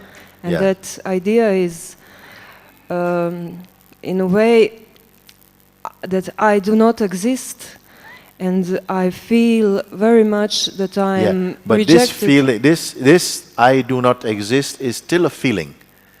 Here, let me Yes. follow this now, because the experience profoundly of the non-existence of the idea of myself does not give rise to sadness.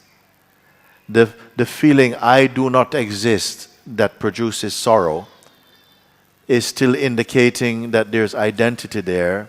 Saying, but I don't exist is like I'm as good as I don't exist. So there is some psychic imprint there, you see, like that. And that is what is somehow holding the front page at the moment. Something is there. But Yes. that itself is also seen, isn't it? That is also seen now, if I can ask you. Yeah? Behind this is what? I can feel that that is seen, Yes. but also I can feel that in a way, that I am so much identified with that picture. Yes. In deep sleep, are you identified with any picture? No. No. Are you there or not?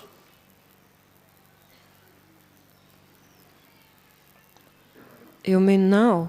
In the deep sleep, you say, because now we have in this trouble is in the waking state. So I'm trying to show you, in the deep sleep, are you identified with this sorrowful image? No, I No. don't think so. No. And are you less real in the deep sleep and most real in the waking state and semi-real in the dream state? Is that true? Can there be, No proportion? difference. No difference. Because also something is there enough to say, I enjoy deep sleep, but still there's no duality there, nothing to report. And from there now, a waking state comes now. And in the waking state, now some report. The identity, which is part of the content and the play of the waking state, has a flavor. And that flavor also emanates a bit of sadness or something. But I'm asking you, the consciousness, in front of you is those feelings which are sometimes being worn as a feeling in your body or something. Is that not also phenomenal? Yes, it is. Yes, it is. It is. So this waking state also, you're not absolutely.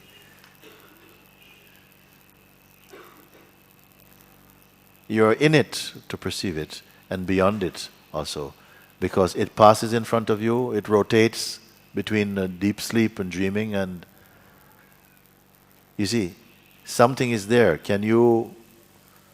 Are you that? You cannot use words to speak about it much. It is more an intuitive recognition, a non-phenomenal recognition. These things I'm speaking, they're very subtle, but at the same time simple. And I have to use some words to do it. Sometimes I do it without words. Or you can say like this, using words now.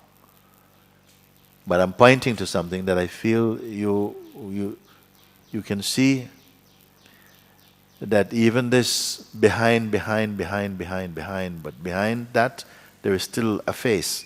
And that face also is seen. It changes something here. The concern for the activity of the waking state. And you see, I can say to you this: you have a bank account. In what state does it exist? In deep sleep state, you have bank account. In dream state, maybe you can have.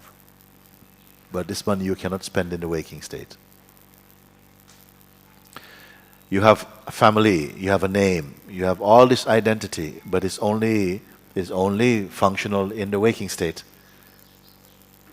In deep sleep, none of this is there for you. You're there, but none of this is there for you.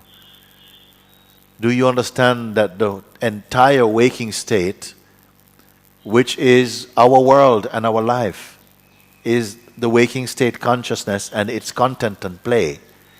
Do you see that it is phenomenal? Can you see it? Don't say, I understand it intellectually. Can you see it in your heart? If my name is John, can I be John for 24 hours a day? In deep sleep, what is my name? So it is only your waking state name.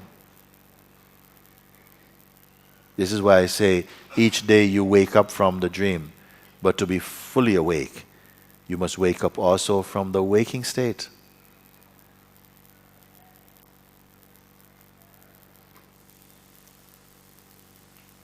We are still strongly identified. You know, I am talking to you now. I cannot say this in the marketplace, what I'm speaking. Because life and myself and whatever it is, have been preparing your mind to take the darshan of your own self.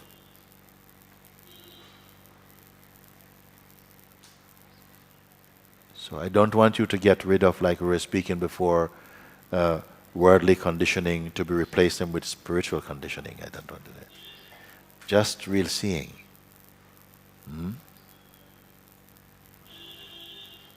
What I'm saying is not blasphemous to life or to truth.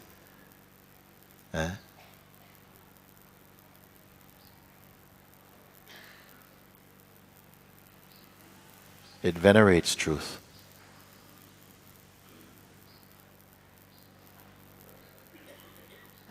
That I'm none of this, and yet all of this somehow arises in myself, but I'm none of these absolutely. I'm none of this definitively. It is always changeful.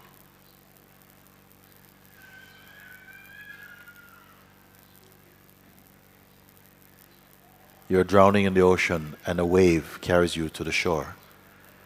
And you turn around to say thank you and it's gone.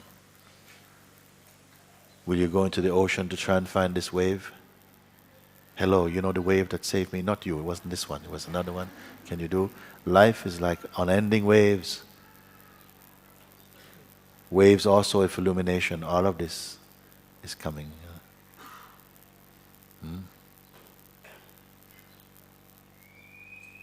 Something perceives all these waves, but itself is not a wave. Are you not directly attuned and one with that thing? It is simple like that. But where is the but? The mind has other notions about it. And if you believe in those notions, you will believe them into existence. And then you're going to have to believe in other notions to rectify the old notions. And so everything proliferate into confusion. If you can follow what I'm speaking, not just as a mental exercise, but as a pointer to what you cannot not be. So that as you move in life, interactions, actions, reactions are taking place spontaneously in the presence of that which is not taking place. It is not even taking space.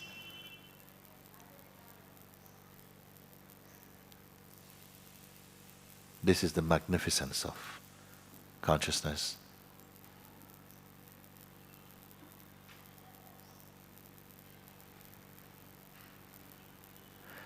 Releasing your light which is held back in abeyance because what? Something preferred or have chosen the mental path for a bit. This is also the play of consciousness, one has to say. But something has drawn you here, specifically to these satsangs. Even if it appears like it's coincidence or an accident, something inside you is sufficiently attuned or ready to at least hear what this is saying. I don't know how these fruits, whether these trees will bear fruits, what they will be. But I know somewhere in here there must be at least a few who must somehow burst open with this understanding. It has to happen, otherwise I could not have come here. Could not have come here. Also, I want to tell you, I don't come here with any program to tell you any planned speech or anything like that. I only speak because I am in you listening also. The same one. And if that is not present, the speaking cannot happen because it doesn't come from the mind. Therefore, I say that the self is conversing with the self about the self.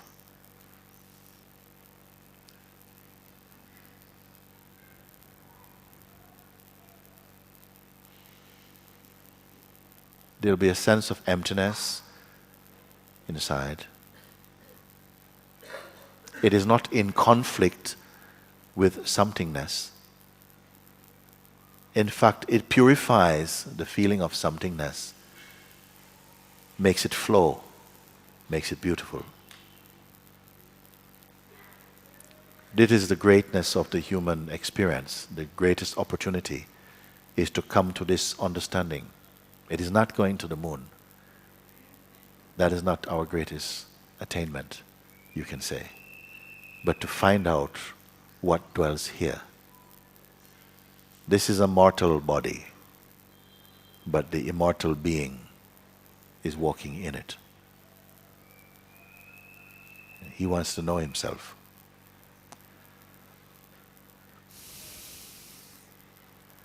But it must overcome its own projections rather than fall victim to its own projections. So satsang is only the facilitator for that. Awakening is a good term, actually. And sleeping is a good term. It means being ignorant of our own true nature. While we are sleeping, we can learn about the world, which is also dreamed. And the learner himself is also dreamed.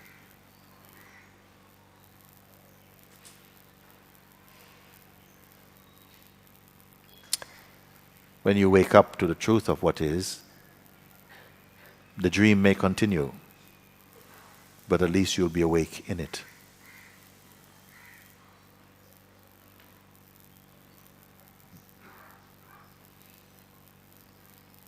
So just in closing, maybe we just sit and try to confirm this now.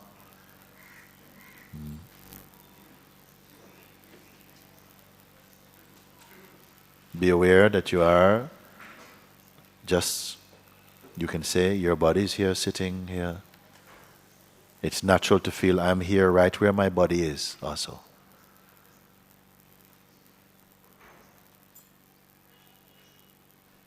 Observe that the presence and weight of the body. The senses are functioning naturally according to their own laws. There's nothing to manage here.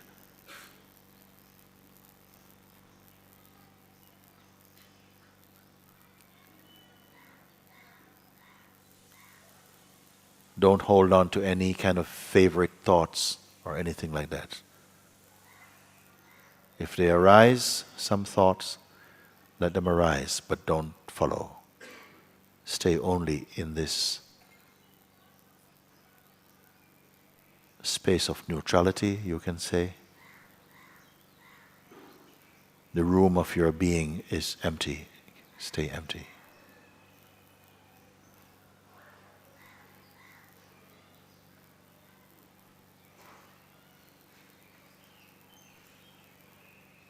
Whatever the eyes see, you are not. Whatever the ears hear, you are not. Whatever the tongue tastes, you are not. Whatever the body feels, you are not that.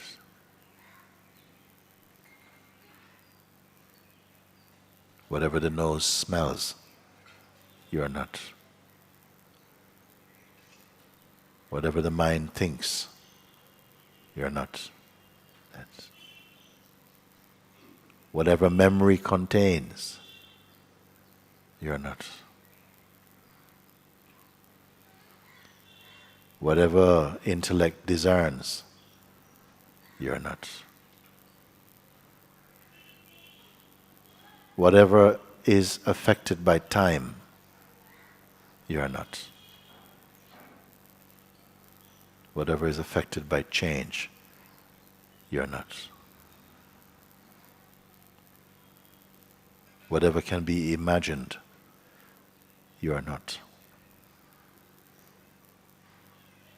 Whatever can be created, you are not.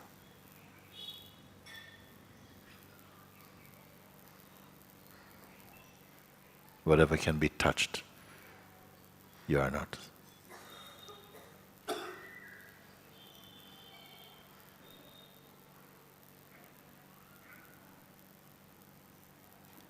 Simply be here.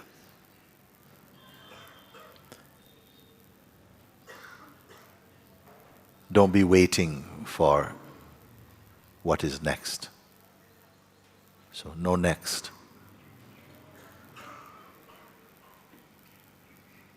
Movements occurring in time and space does not constitute next. There's only awareness here. Listen to the sound of the birds, of traffic.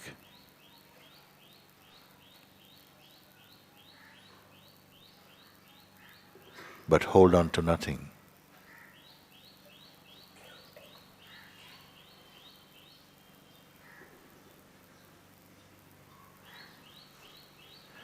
There's nothing to affirm or deny.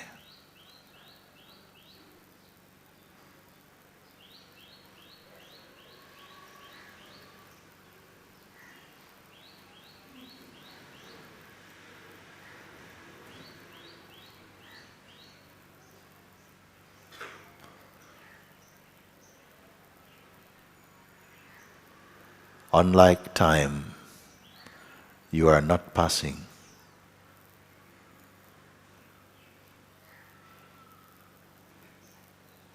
Unlike the body, you cannot be sick.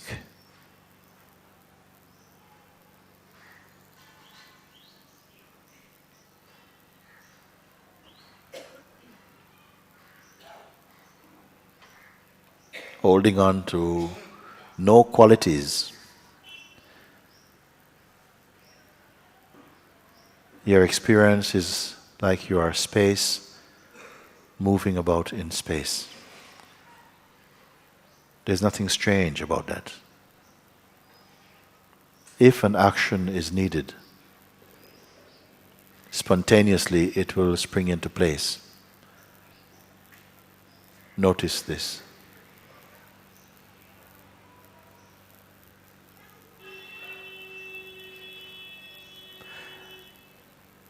Don't give any name to this moment. Don't even call it meditation. Don't call it contemplation. Don't call it anything.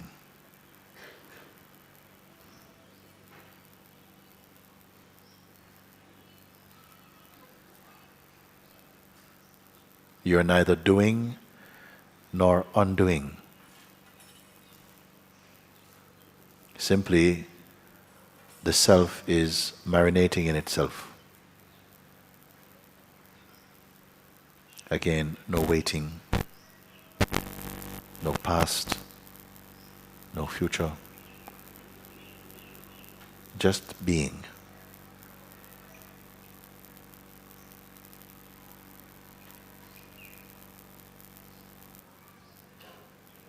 In a few moments, you will leave this room. Your bodies will go. But this sense of presence does not go.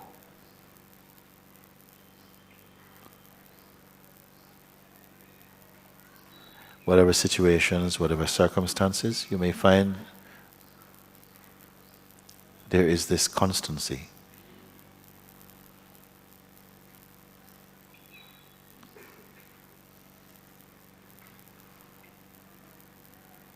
For some of you, even the sense of presence itself will become phenomenal for you. Don't speak about it. It is nothing you can share. You can only be.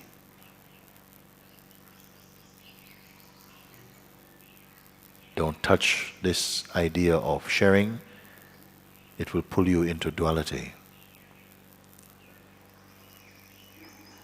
Sharing is a phenomenon that happens spontaneously.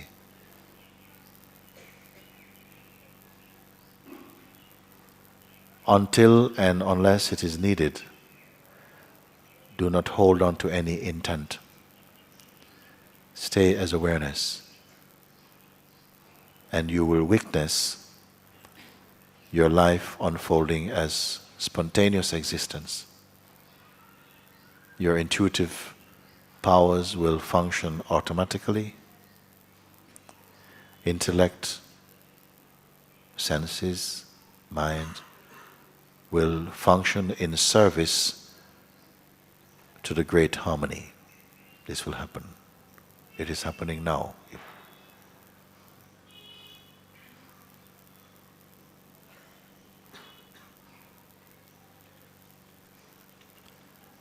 There is no beginning or ending for the self, but beginnings, durations, and endings occur as the phenomenal expression of the self.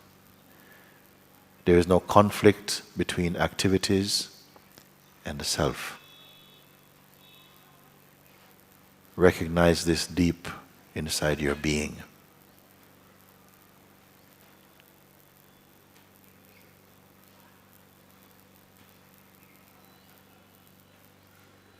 In your heart, feel, I am this. I am this.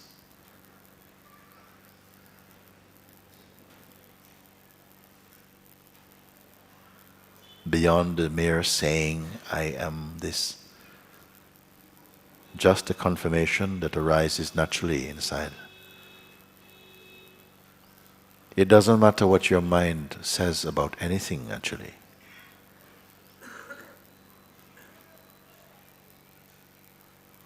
Let the mind continue to function in practical matters. But do not require any psychological assistance from the mind. Stay as you are. Very good.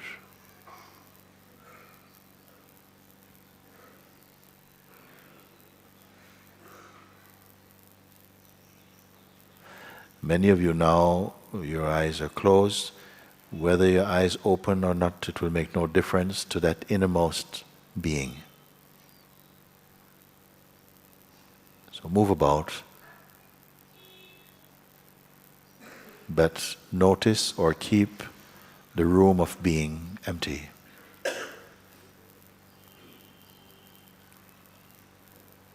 When you're empty, there's nothing to lose.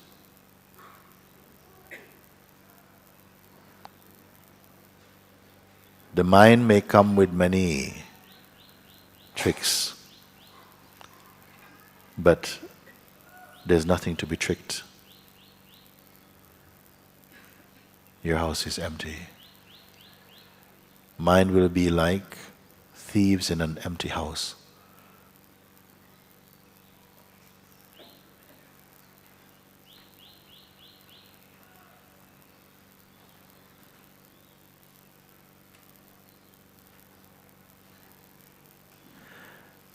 to know this and to confirm this is to confirm your own freedom, not to another.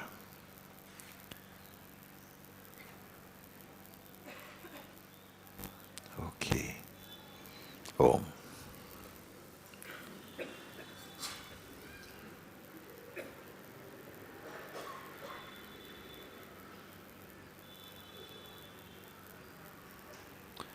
Namah Shivaya. We have someone coming today. So,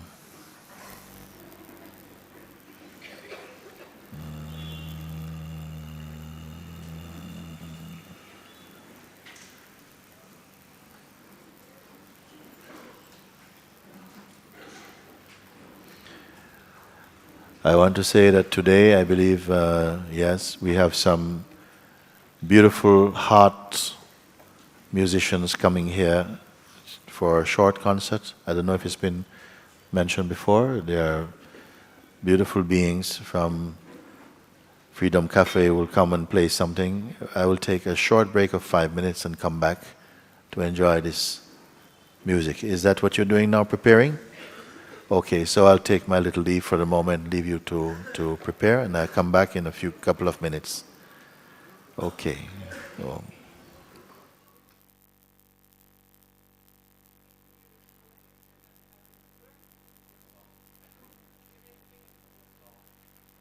this son, she said a song came to her this morning and she wants to know if she can sing it. So while the other musicians are preparing, please come and sing for me. And is Rishi backing out? You are coming to help her, no? Yeah, anywhere you can come. Yeah, there is good. Rishi will like that. So I'm not a songwriter, but it came. Like Yes, yes, okay. We put some sound for now. Yes, yes. Another microphone is here. Rishi. check. Oh, okay. The Wonderful, chorus or wonderful, wonderful, wonderful. Wonderful, wonderful. Very great. No, let's share the mic. Okay. So it's called Holy Fire. Holy fire. Okay. You set my heart on holy fire. It's good. I like that. Okay, again. You set my heart on holy fire. It burned the walls of lies and fear. It took away all false desire, and all that's left is always here. I am burning, burning in the fire of your love. I am burning, burning in the fire of your joy. I am burning, burning in the fire of your love. I am burning, burning in the fire of your joy. I knew nothing of love and beauty until this head fell at your feet. Oh, how sweet is this surrender. Let it all burn, just you remain. I am burning, burning in the fire of your love. I am burning, burning in the fire of your joy. I am burning, burning in the fire of your love. I am burning, burning in the fire of your joy.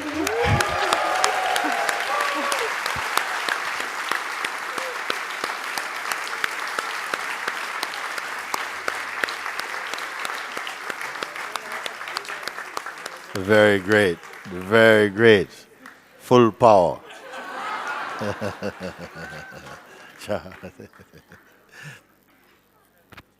also love you. Oh, I love you too.